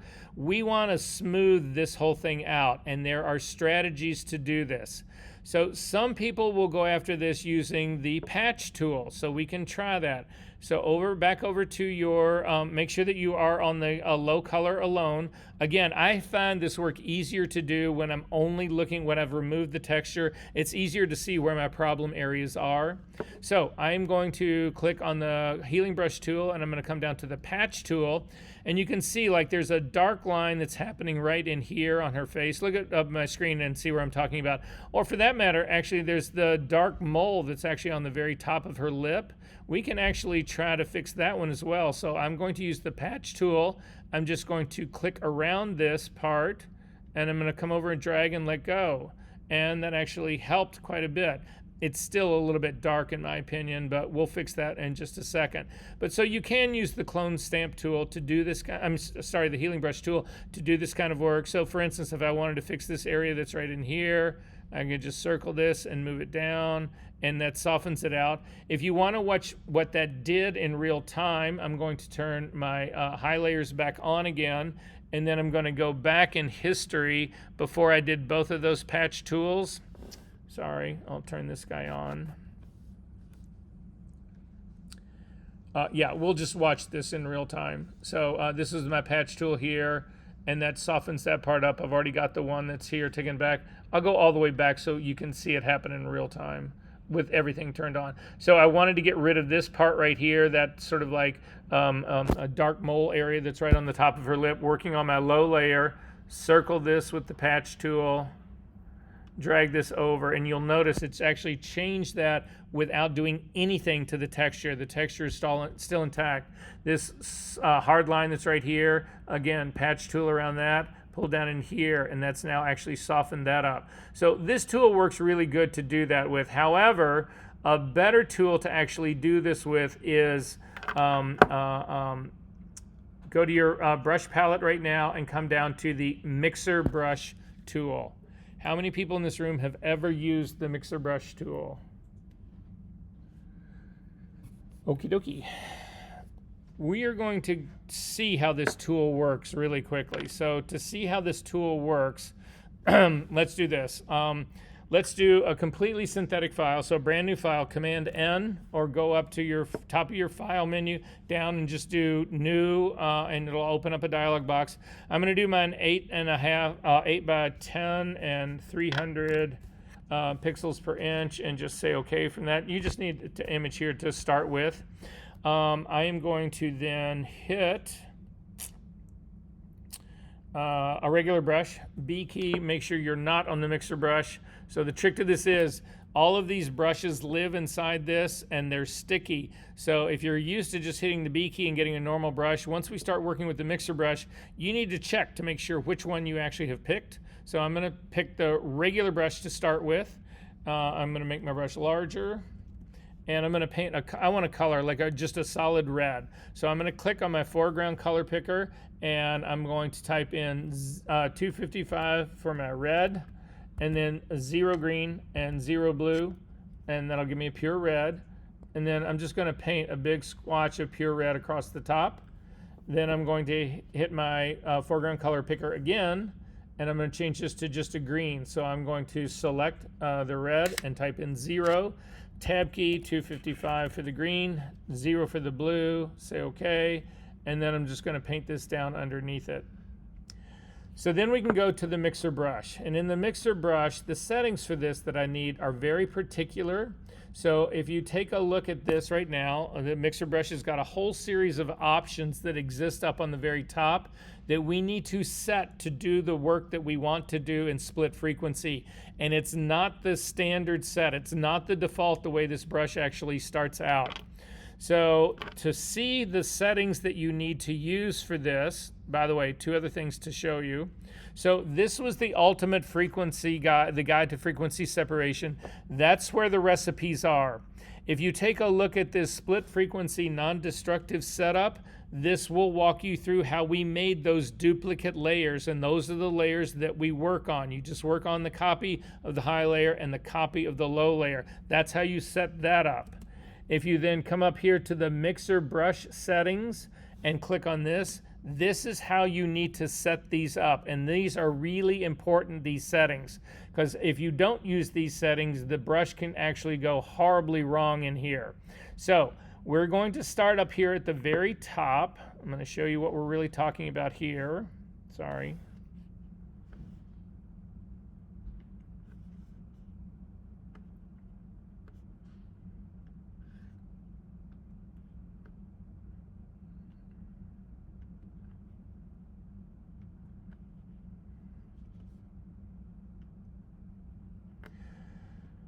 So in the mixer brush settings right here, so this is what we're actually going to go after.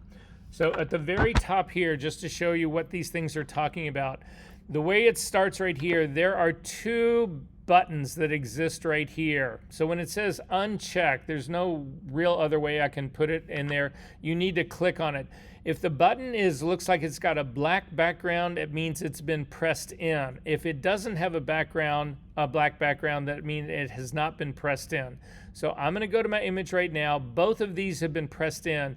I'm going to click on this first one, and you'll see the area around it is no longer dark. So it's supposed to look like a button that's been pushed in, and then you've now got a shadow around it. So you want to start off with the one that's right next to this preview. This preview is actually your color preview of what you're going to be printing. You want this thing to be transparent, because what we want to do when we're using this tool is that if you don't have it, if you have it set like this and you start to paint, well, here, let's just try it. You can see what happens. I'm going to make my brush bigger.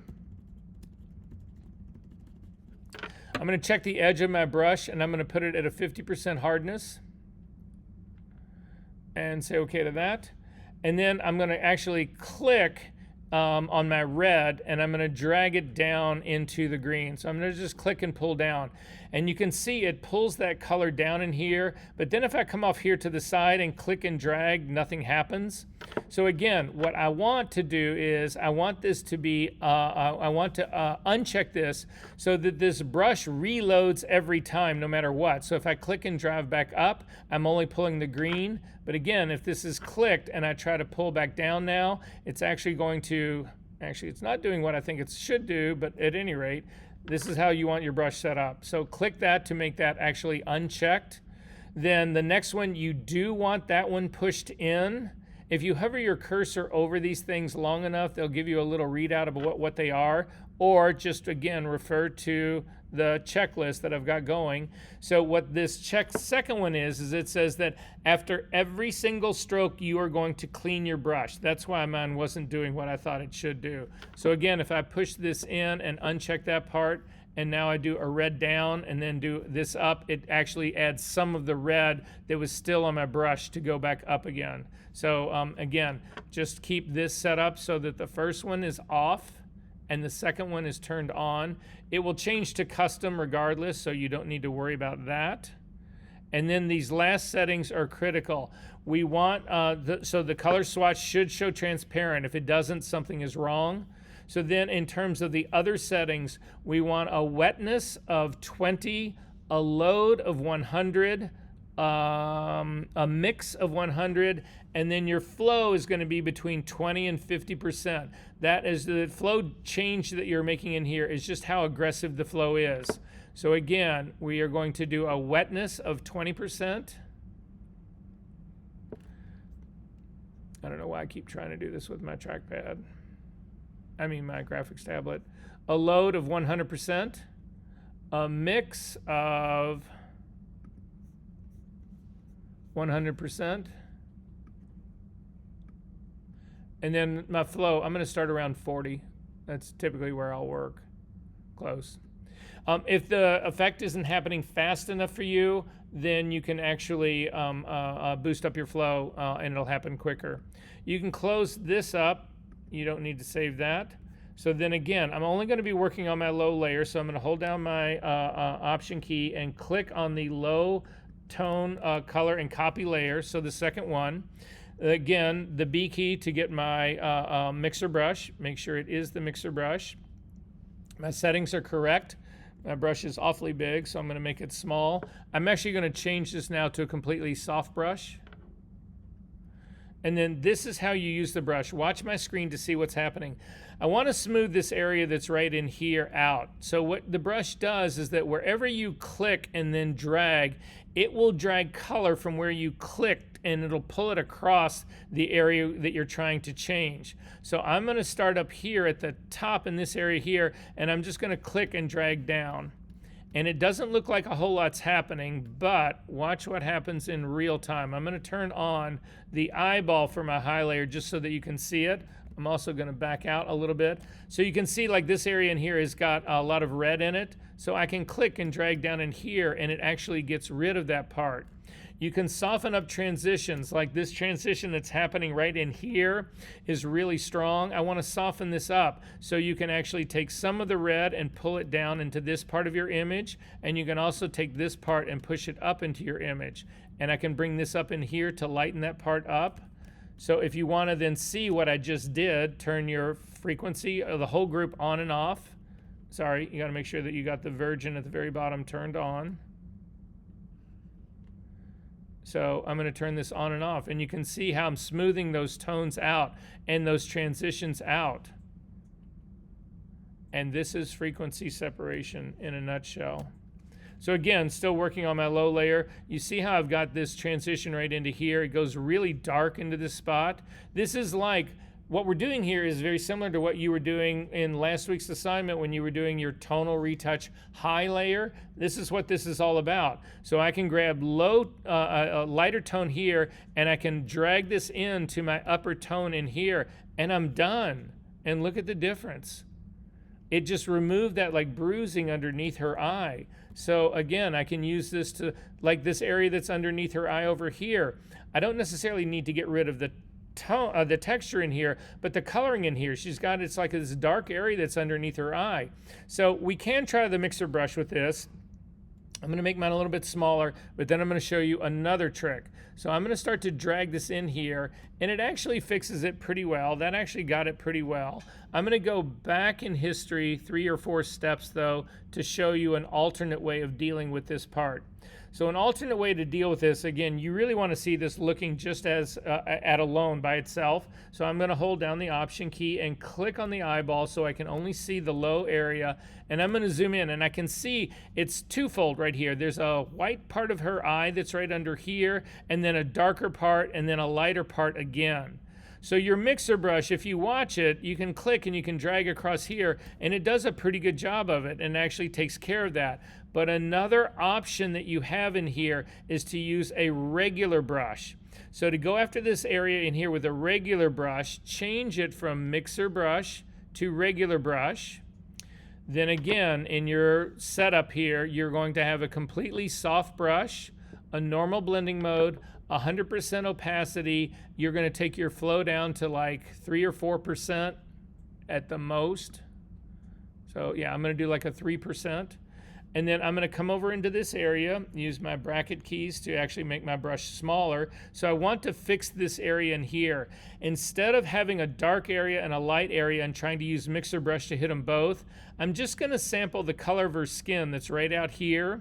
So holding down your Option key and click to sample her skin, and then simply paint this area that's in here.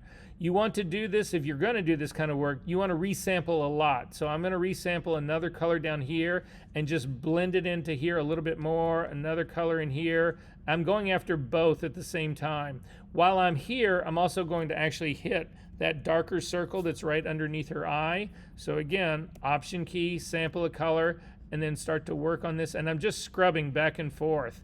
Sample another color, come in, and I'm just sampling to try to reshape that under part of her eye. If we now turn on our high texture, you can actually now see the difference in what we did. Sorry, you got to turn on the bottom layer so that we have a before and after.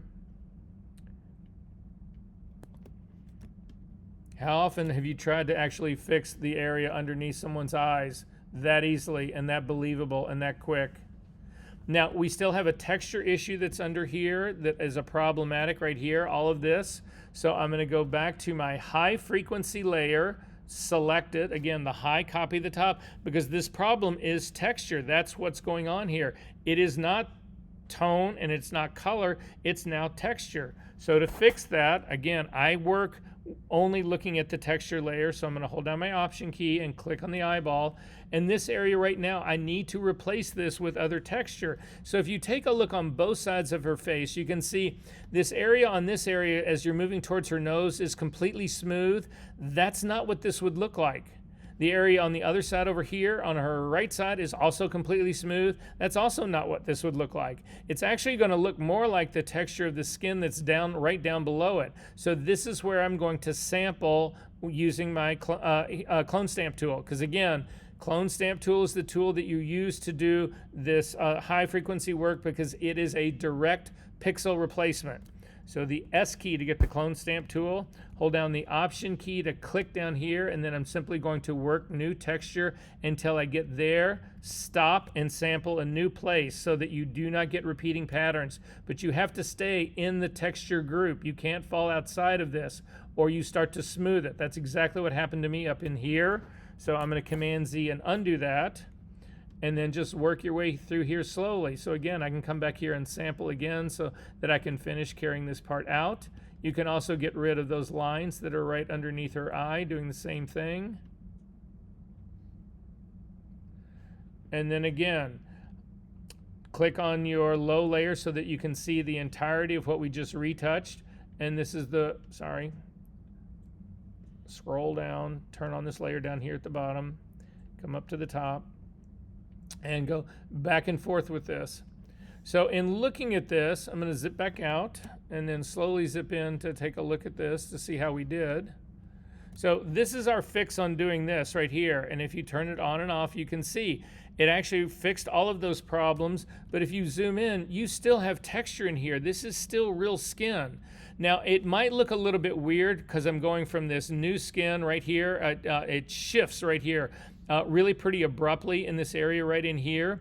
You can still use a layer mask on all of these all the frequency separation layers. So I'm going to add a blank mask to this the one that I do all this work on. I'm going to hit the B key to get, and then check to make sure I've got a regular brush. I do. Black is my foreground color. I'm going to make this a completely soft brush. It is. I'm going to keep a really low flow on this, which it is. And then working on my layer mask, I'm just going to start scrubbing back and forth here till I get a more of a transition line that I can believe that's actually happening in here. And that's all that took. If you want to see what I just did, I'm going to hold down my Option key and click on this. That is the mask that I put on there. You can see it's really, really, really, it's not a really hardcore mask in here, but that's actually what I'm using to control that, to bring that back. If I hold down my Shift key and click on this mask, you can sort of see the before and after. And that's awfully subtle, so I might get a little more aggressive about this. So take my flow up to like 11. And again, black is my foreground color, so I'm bringing part of this all back in just so that I have a more staggered line there. Yeah. Even a little bit of just a hint of line that's going back under her eye again. So then now this is what I've got. Yeah, and that looks much better.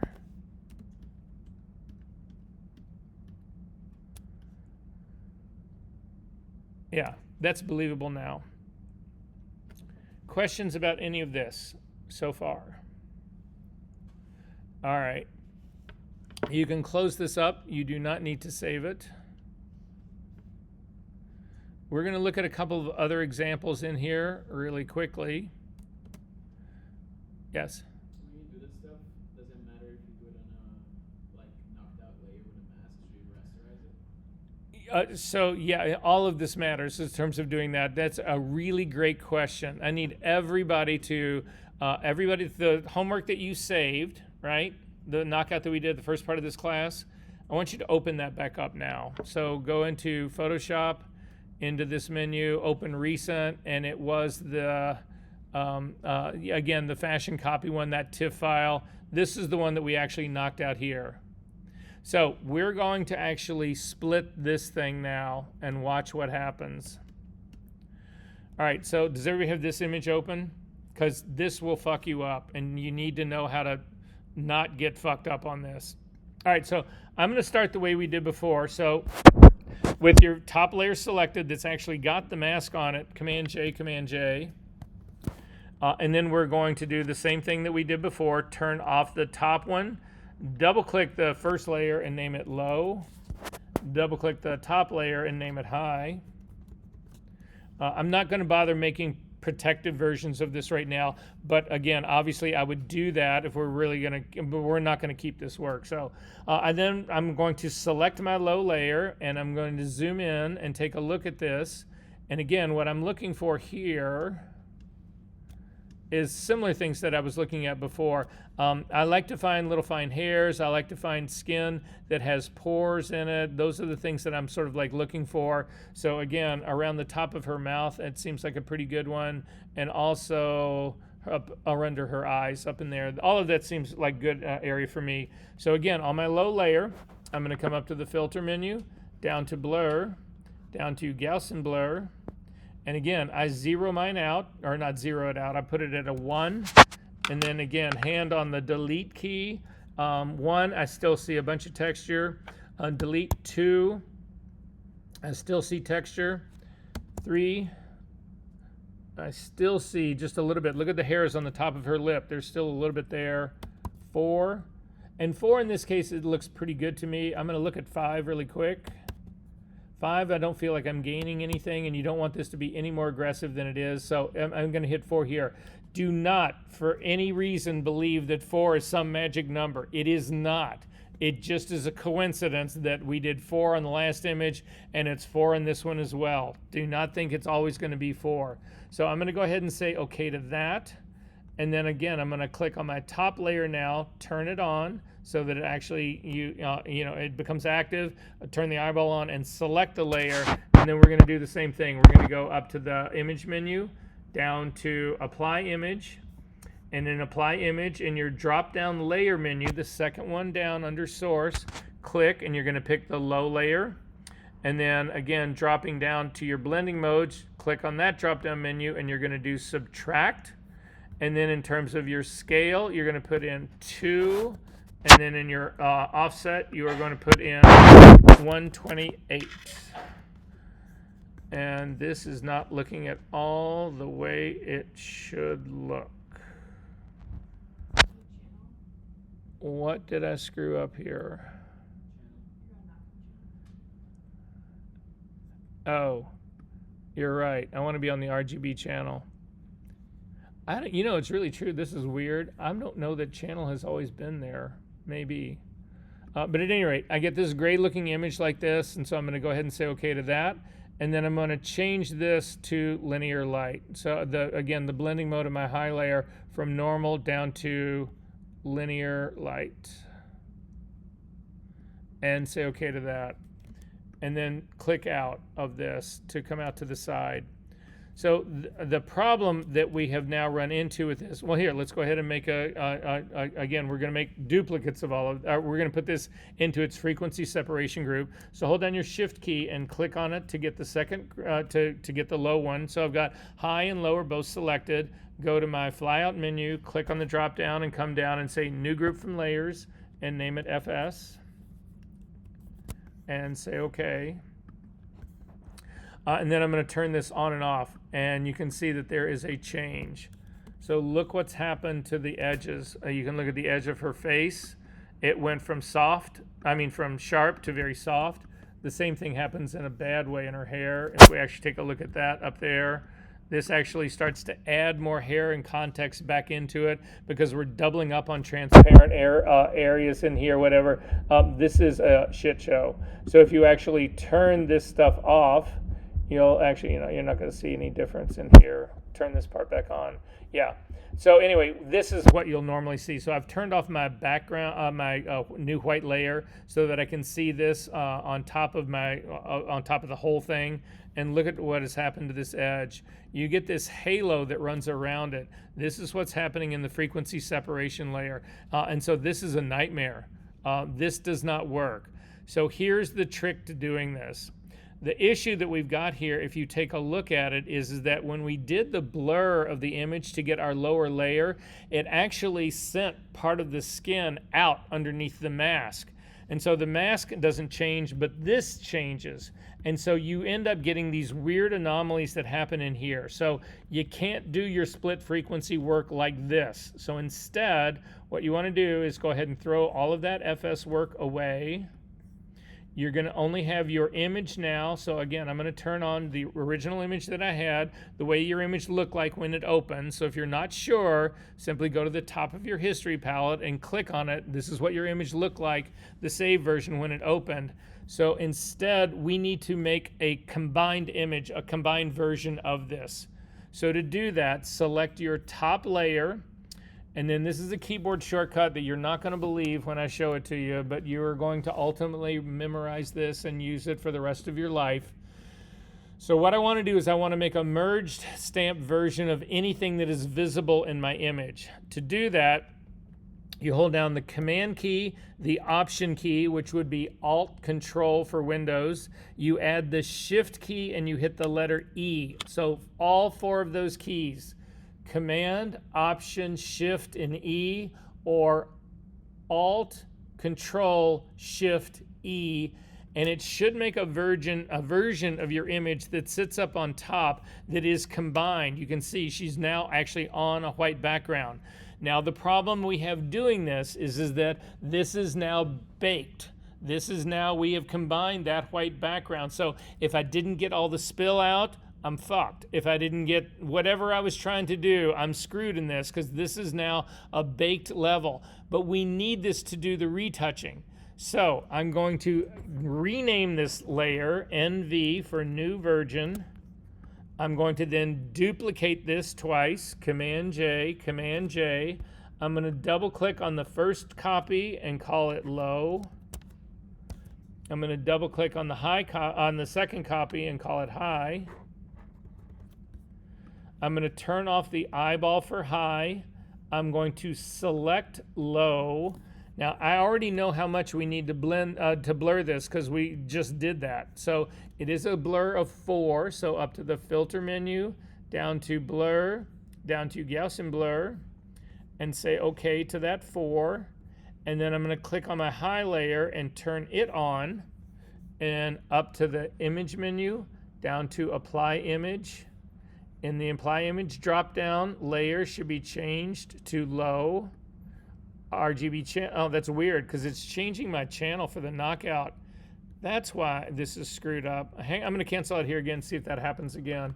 Up to the image menu, down to apply image, and change my merged to low, and it changes the knockout automatically. It changes the channel automatically to knockout. That is not supposed to happen. That is a bug. You've got to change this back to RGB. How inconvenient is that? And then change your blending mode from multiply to subtract, value of 2 in the scale, and then 128 in the offset. All of this used to remain sticky in Photoshop, but now typical Photoshop, Adobe's fucked it up. Thanks a lot. And say OK to that. And then again, change that blending mode from normal down to linear light. Hold down your shift key to select the low layer so that I can put both of them into a group. Click on my flyout menu and come down and do new group from layers and name it FS. And say OK. And then turn FS on and off to see if you see any change at all. I'm going to zip back out and look at those edges. And I don't see any of that at all. So now you can do, and this is just a great trick to remember, you can do all of your retouching on here, but then let's say that all of a sudden you find out, oh my God, there's an area up here that still has spill in it. There's no reason that you cannot put a layer mask on your frequency separation work. So I'm just going to add a layer mask. I'm going to turn off all of these others just so that you can see what I'm talking about. So everybody's off right now, but on my frequency separation, if I hit the B key to get a brush and make it larger, and black is my foreground color, I'm going to make sure that this is a soft brush, 100% opacity, 100% flow. You can actually bring back the area in the area that's the part that's over here. You can hide the frequency separation that you work. If all you're doing is working on her face, you can use brushes to actually change. Even though this is a baked file, you can use your frequency separation stuff to actually go in. You can mask it out so that you can go in and change those areas that are not being changed by your frequency separation work. Make sense? Okay. You do not need to save that when you close that up. Okay, I'm going to call this 4 o'clock. We've got other stuff to look at that you can do with frequency separation, but let's do a hard 10 right now. So let's call it 4 o'clock, be back at 10 after, and then we'll take a look at doing the impossible. Going again. Okay. Do me a favor, if you've closed up the file that we were working on, the one with the girl on the green background, if you can open that one up again, I want to show you, we're going to split this going at it in a completely different, with a different approach. And I always think it's good to, a lot of times when because the trick that you have in all of this, I'm just going to confess here, right here at the very beginning, the hard part about this is deciding how much blurring to do to actually wind up with only the low frequency. How much do you really ultimately do about that to get that figure, to get that number right? Because if you go too far, it becomes really difficult because, again, the further that you go, the more you have to worry about what is low frequency creeps into your high frequency work and vice versa. If you don't go far enough, then some of your high frequency work spills into your low frequency layer. And it doesn't mean that it's impossible. It just means that like the one mold that we did just on the side of that girl's face by her nose, we had to do that work in both layers. We had to fix the texture part in the high layer, but we also had to fix the tone and color in the low layer, because when we did the split, that one spot on her face, part of the information was high, part of it was low, and it went into those respective things. So at any rate, what I want to show you is a different way to actually do this split. It's a different approach, and a lot of times I will do both of these just to try to get a more informed idea about what I think should be happening. So I want to show you that part. The results in the end are the same. It's just the way we get there are different. So to do it, we're going to start again with, that same image of the girl on the green background. If you've already got split layers in here, do me a favor, throw them all away. I want to start from scratch on this one. This is not part of your homework, so there's no reason to save it. I am going to zoom into that same area that we were talking about or looking at before. So again, where I can see sort of the small hairs on our upper lip. I'm looking at the texture on the side of her face, and some of the texture that's underneath on this other side over here. Even a little bit of this texture that's actually sitting right down here on the lower part of her face. I want to make sure we get all of that part. So it starts off the same way. You're going to do 2 layers. So Command J. Double click on the one that's in the middle and name it low.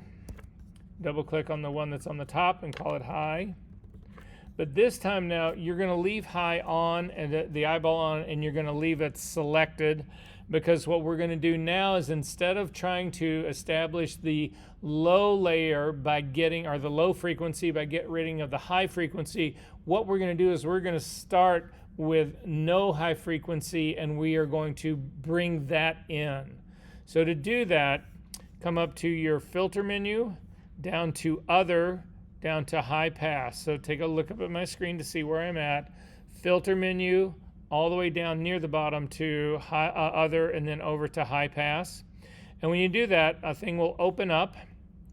Your image will open up. It should look like somehow grayish, kind of whatever, depending on the radius you have. Take your radius and drag it all the way down to 0.1. That's as low as it can go. So in this case now, you're looking at this image, and there is no texture here at all. This is just a flat gray piece of gray. I'm going to do the same trick where I select the radius, keep one hand on the delete key and my other hand on the number keys, and I'm going to type in a 1, and you can see that all of a sudden some of the detail is starting to come in. Now remember the stuff that we were talking about. I've got a little bit on this nose over here, but I don't have really anything in the skin down here to speak of right now. So I'm going to hit the delete key and type in a 2, and you'll see we've got more detail that's coming in here. At this stage of the game, one of the things you need to worry about and consider is, I'm going to take this to an extreme. Hit your delete key and hit like a 9. And when you'll hit the 9, you'll see you've pulled in a lot of that, but you can also see that you are starting to pull in color. Look at the skin tone underneath her eyes. You've got color that's happening up actually in her eyes themselves. This is too much. We've actually hit this too hard. So I'm going to back this off and go back to our 2. That was the last time I hit it.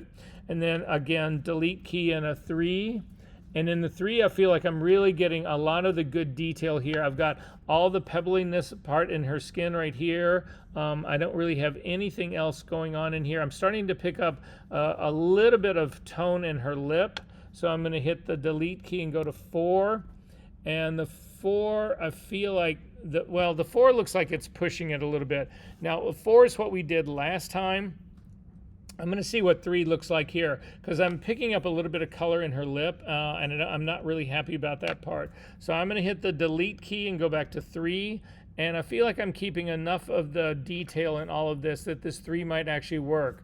Now, the only problem with this is that you need to then write this number down. You need to remember this number, because we need to use this exact number. Now, you can also do numbers in between. So for instance, I could do a 3.5 if I feel like that was a little bit better for me.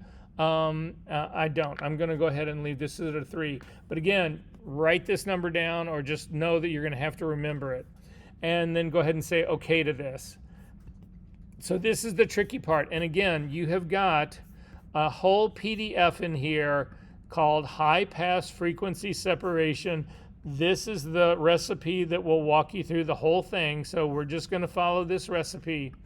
The next move that you need to make, and it has to be immediate, you can't do anything else before this, or it will screw this process up. You need to come over to the image menu, down to adjustments to brightness and contrast. And again, this is the only time I ever use brightness and contrast, but you need to know. So we've done the high pass filter. We decided it was going to be 3 pixels. We immediately then come over to the image menu, down to adjustments to brightness and contrast. And then in the brightness and contrast dialog box, your first move is you need to click on Use Legacy. And when you do that, then you can actually change the contrast. And we are going to do a -50. Now, if you didn't use Legacy, so I'm going to cancel out of here and show you what happens. If I come up to the image menu, down to adjustments, over to brightness and contrast, and I put in the -50 first, and then I say, oh, wait, I remembered, I'm supposed to use the legacy version, and you click on it, it zeroes that contrast move out. And if you don't catch that, this will not work. So again, use legacy, -50, and say, okay. Then you come down to your, and then change the blending mode of this from normal down to linear light. That part stays all the same. But then click, you'll see your image looks really crunchy right now. You need to click on your low layer and we need to blur it. So up to the filter menu, you don't even have to watch it. You just need to put in the exact same value that we had for the pixel radius of the high pass filter. So blur down to Gaussian blur, and we did a 3 pixel radius. So put in 3 pixels and say okay to that. And then again, hold down your shift key and select both of your frequency separation layers. Come over to the menu on the side, click on the flyout menu and say we want to do a new group from layers and call it FS. And say okay. And then again, turn that on and off. And if you see any shift at all, you screwed something up, but this looks clean to me. So we're ready to go. Questions about that? Are we good? So again, you avoid the whole apply image separation, blah, blah, blah, blah, blah. But again, you would go into this point right here, click on your low layer, Command J to make a safety copy of it. Then click on your high layer and do the same thing, Command J. Change the blending mode of the top layer here to normal. This is exactly what we did with the old method. And then hover right between the 2 layers, hold down your Option key or your Alt key and click to clip it. And then I do want to do one other thing here really quickly to show you how we can save something. The reason that we kept these virgin layers in here. So I'm going to go after just the feathery, just the little mustache hairs, little feathery hairs on her upper lip. We're going to get rid of those again. So again, I'm going to work only on my high copy right here to do it. The S key to get my clone stamp tool. Just check to make sure that it is a hard brush, 85, 86, and in that percentage. Normal blending mode, 100% opacity, 100% flow. Again, I'm going to patch this area in here with new texture so that I can use all of this area over here as a replacement for texture over here. So I'm going to start up here, hold down my Option key to set a source point, come down here and actually put in source right there. This actually crashed into my hair on the side, which put more hair down here. I do not want to do that, so I'm going to start up higher over here, set a source point there, and then just come down here, and that works better. And so then again, I'm going to go after all the hairs, so I'm going to start up at the top, source point up here at the top, Option press, resample wherever you're working with this so that you've got multiple areas so that you don't have repeating patterns.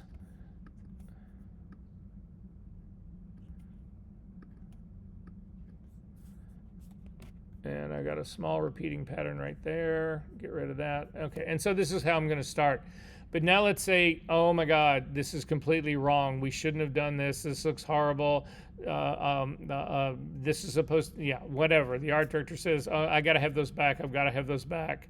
Come down to your high layer, the virgin part that doesn't have the mistake in it.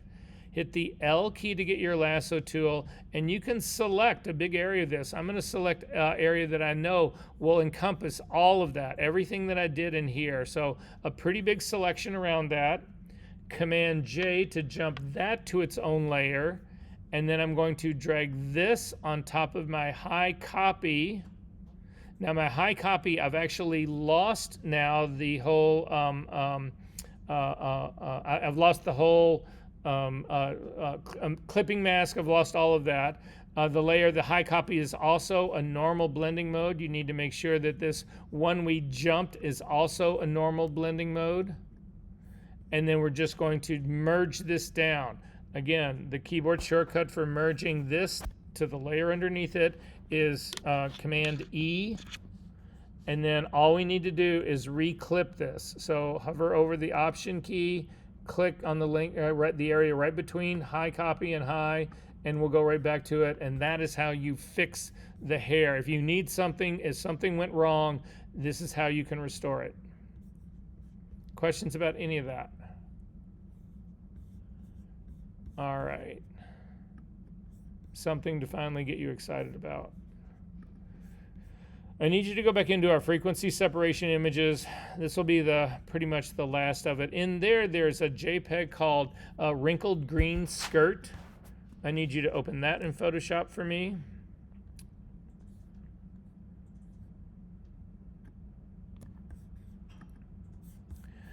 Double click on the hand to kick it open. So, common retouching issue right here.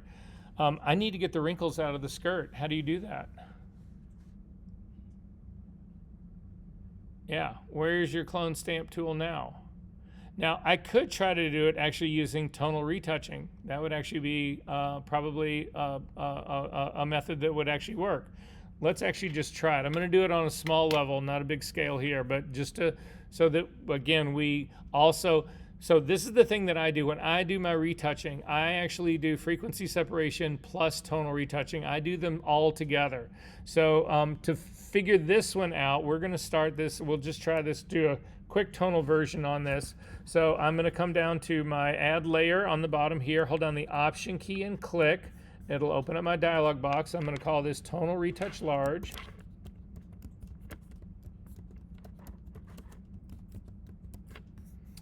And change my blending mode to soft light.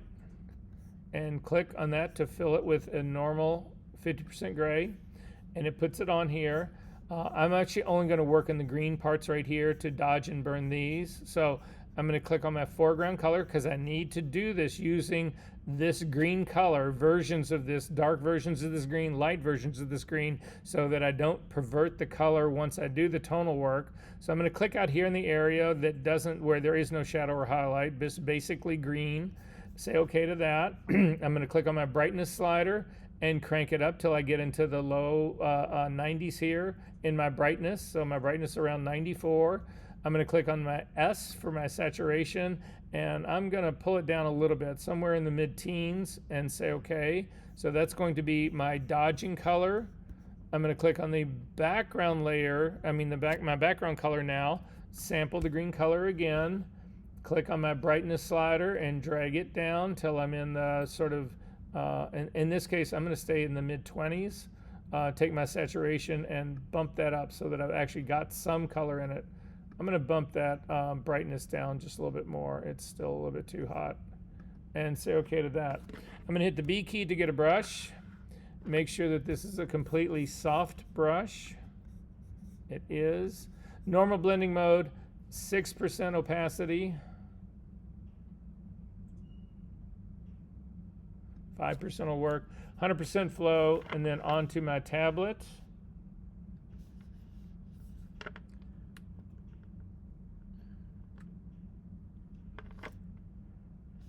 Onto my tablet, and then a little bit smaller brush. And then again, I'm trying to dodge this out so it's not so strong. So I'm just tapping along.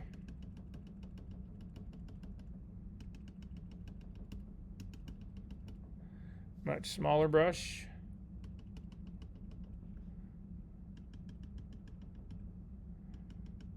X key to burn in a little bit of this highlight right here, and a little bit of that highlight right there. X key and go back to my dodging brush and get this.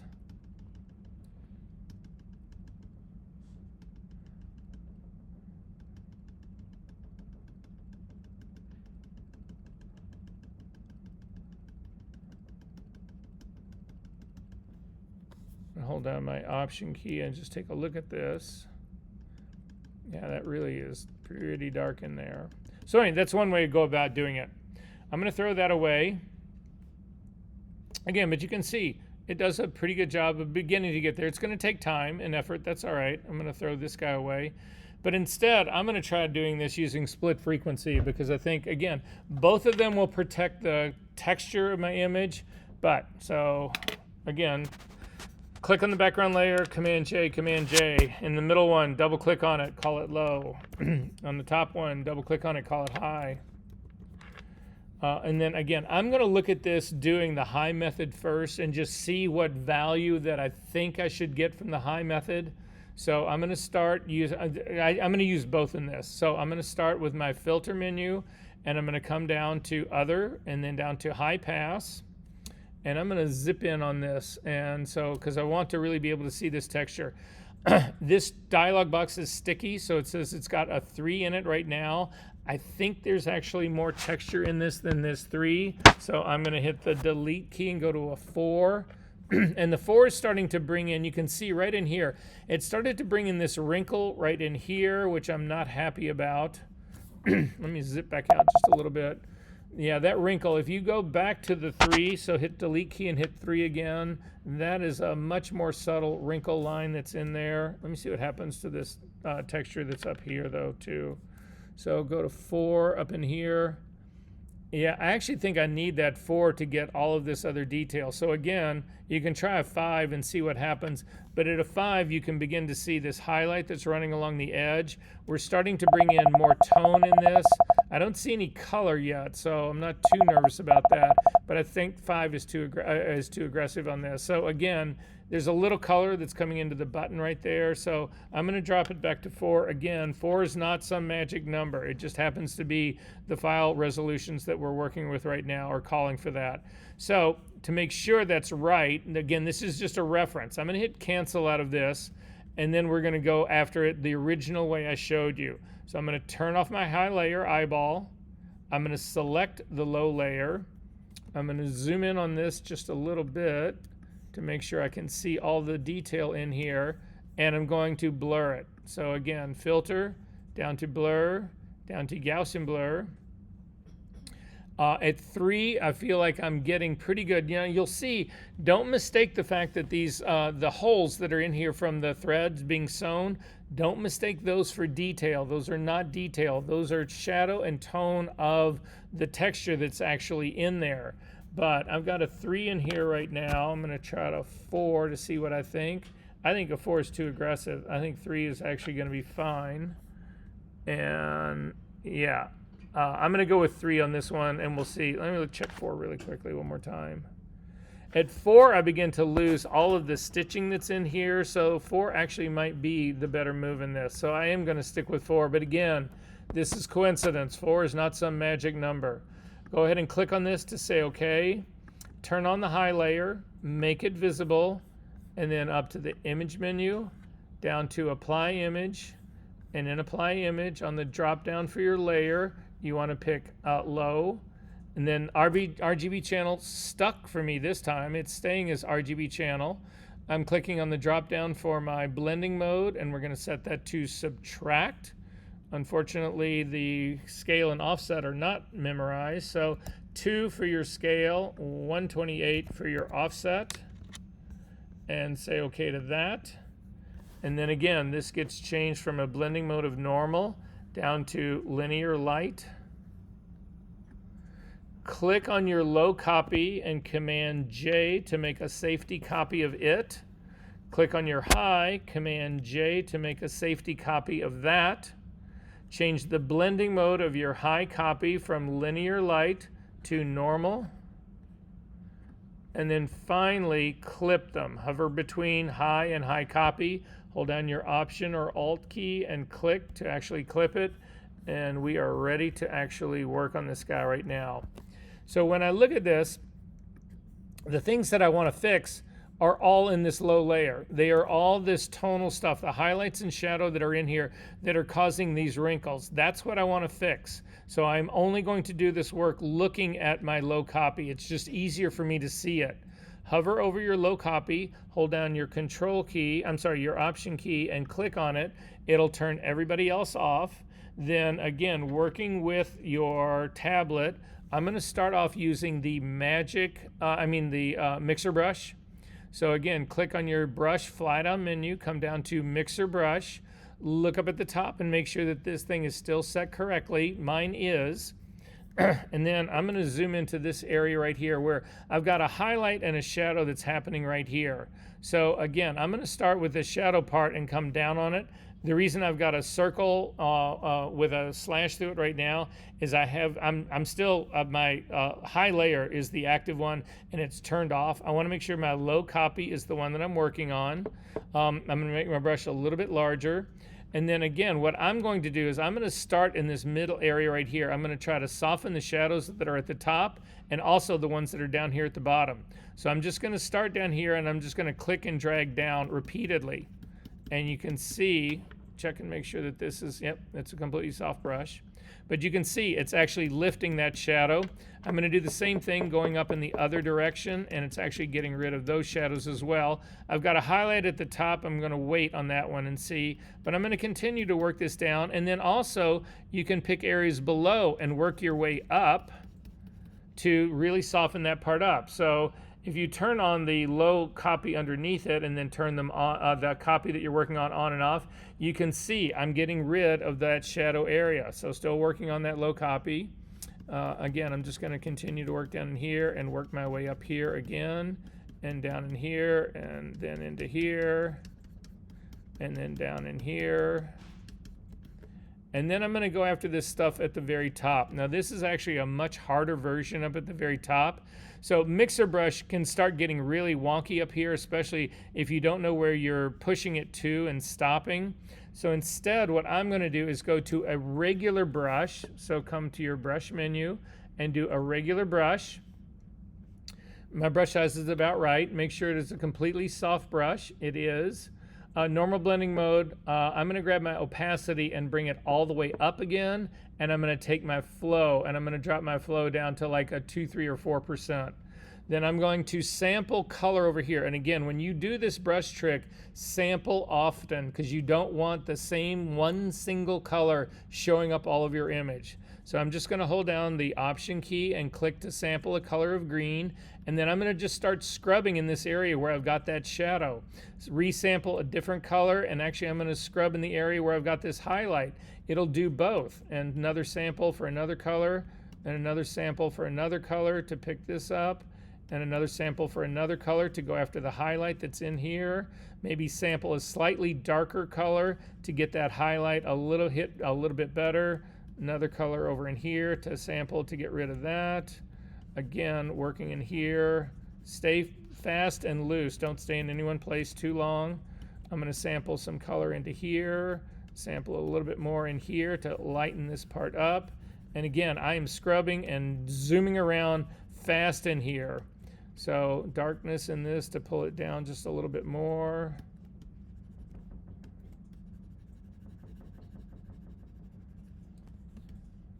And I'm just going to finish up going down in here, and this area is down in here. Because I'm working with green now and painting and not trying to drag color the way that the mixer brush does, I can stay along this fine line right here, so I can actually work this out to get rid of the wrinkles that are really close to the seam. You don't want to spill into the khaki area with your green brush because you'll spot it then. But all of this will allow me to paint through here. And anyway, to give you some idea of how this is really going, let's turn on our high layer right here. I'm going to double click on the hand to kick back out. and you can see how much we've actually started to bring down on this. So I do not have all of my layers in a FS group, so I'm going to select them all and put them into an FS group right now.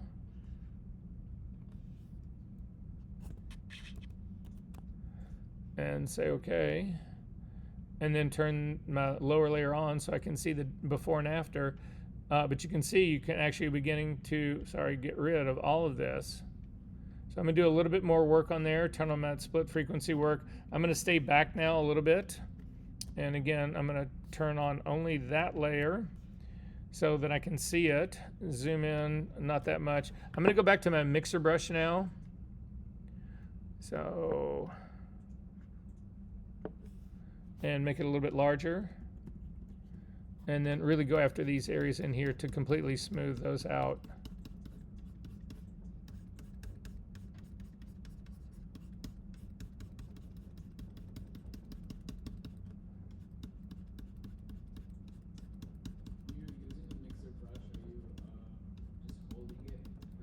No, what you do is you click and drag, and what'll happen is where you click, it will, that's what your brush just got loaded with.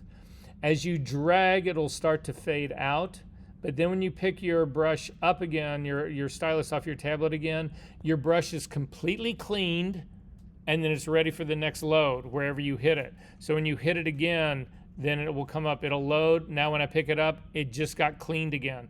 So every time when you go drop down, you load your brush full of color, you drag it to where you want it to be, but then when you pick up again, it completely gets rid of it. So you can, for instance, if in an area like this, let's say this shadow that's right in here, I can hit it coming from this way, but I can also hit it coming from this way.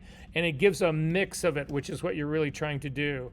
I still feel like this shadow up in here is still too dark, but I worry about the mixer brush because it'll, if you just click here, it will drag it into the waistband at the very top, and that you don't want to change that color. So this is when you would go back to just a regular brush, because in your regular brush, you're actually sampling color, you're loading the brush and it stays loaded. So again, you just watch my color over here. If I click on the khaki part, I've got khaki, but I'm clicking here to give me a green. And then because I've got such a low flow on this, I'm just scrubbing back and forth a lot. I never lift my stylus off of my tablet. I just continue to scrub back and forth like this, and it ultimately will lift all of that. And so now this is looking pretty solid. I can actually still use it down here a little bit more because that still looks a little dark down there. But I'm also painting on I can paint on both highlights and shadows because this is sort of a middle gray that I'm working on right here now. So I'm going to turn this back on, but check this out. Sorry.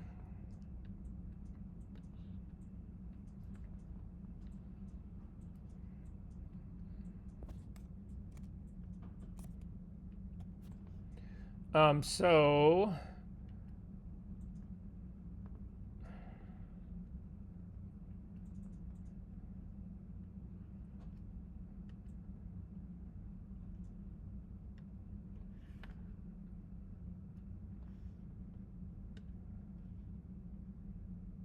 I completely screwed something up. I hit something over here that changed my blending mode. So let me just get it back where it's supposed to be.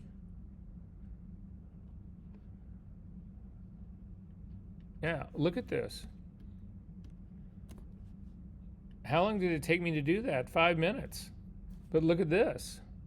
It's got all the texture in the world in it. I haven't lost any of it. Guys, you cannot do that using Healing Brush or Clone Stamp tool on an image. You simply can't. Tonal work, yeah, but how long would tonal work take you to do this?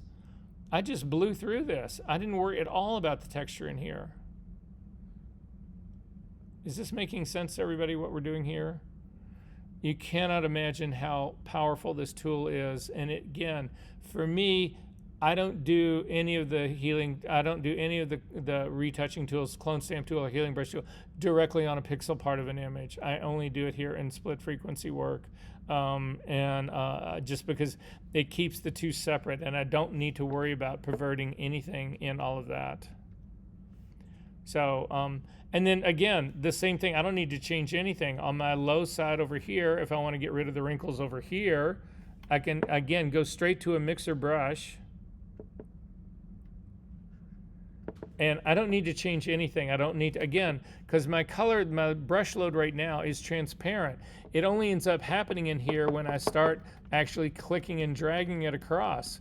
And so I am just blasting through this and not really having to pay a great deal of attention to this.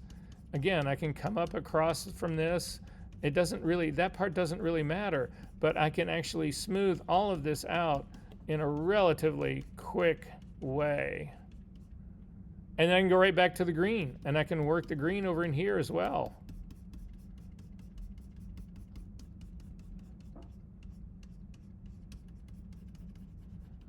And obviously, if you take a little more time about it, but this is what we just did. Change your life. So all that shooting that you've done in the studio where it's like all the clothes look like hell, you can fix them. All right, questions about any of this? All righty, let me just make sure we got through everything today. We did. Oh, okay, so last thing, we're just gonna look at the assignment really quickly and then call it a day. So again, what I'm asking you guys to do is, if you look at your assignment folder, there's the copy that you've already knocked out. So I'm gonna open both of these really quickly just so that you can read what we're supposed to be doing in this.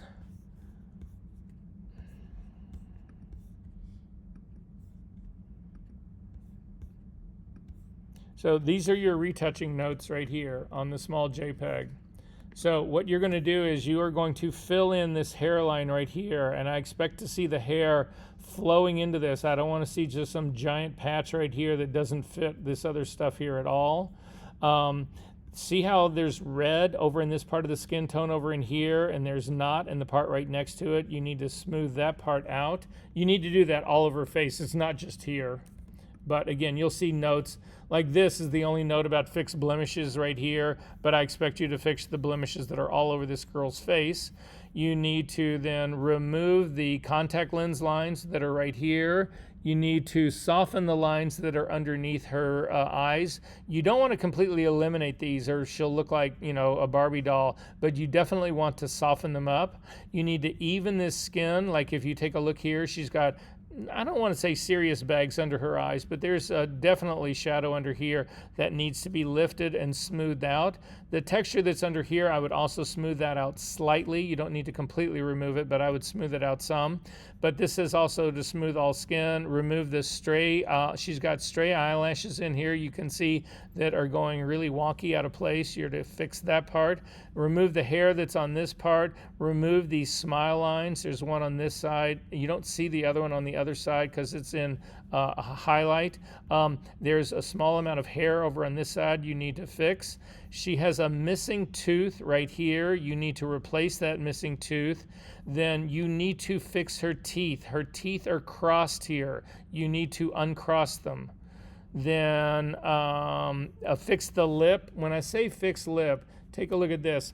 There's just some small parts of dry skin on the top of her lip. Fix her lip does not mean remove all of these highlights. Those highlights belong there, so don't do that part again or you'll make her look dead. You need to remove the pores. You need to fix this whole skin area that's right in here. There's another little issue that's right down here. So those are the retouching notes on this. You need to clean up the inside of her nose, this part that's right down in here.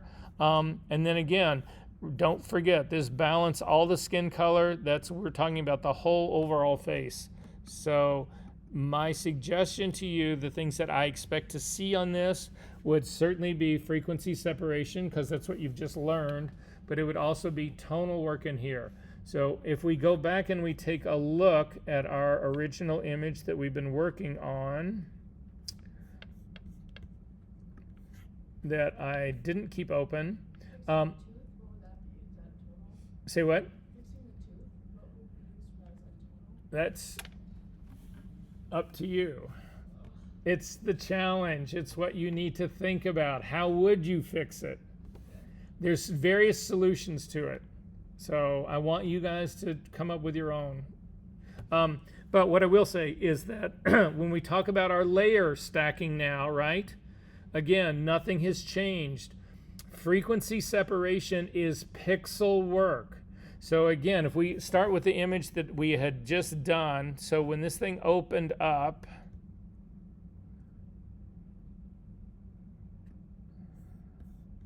sorry.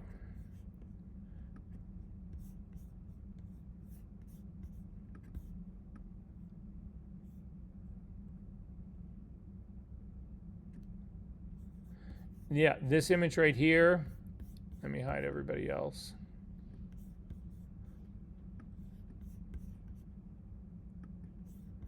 So this first part up in here, the knockout and the spill removal is pixel. But again, remember, right after this, we're going to hold down Command, Option, Shift, and the letter E to do a merged version of this. This becomes your new version. And then you start your pixel work on top of this. So Command J, this becomes your low, and this becomes your high. Then on top of this is where your tonal retouching goes. So click on this, and this would be tonal. And again, soft light, and fill with neutral color. So this is how that progression goes. Again, you don't want to do your tonal work and then do your, so this is what you don't want to do. I'm going to go back and get rid of all of these. So let's say you build your new version and then you do your tonal work. So again,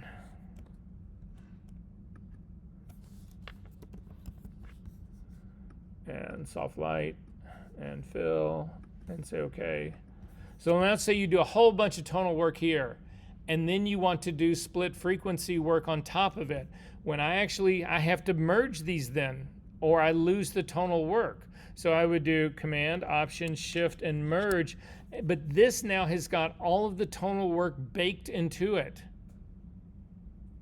If I don't do that, instead, I do my split frequency underneath this.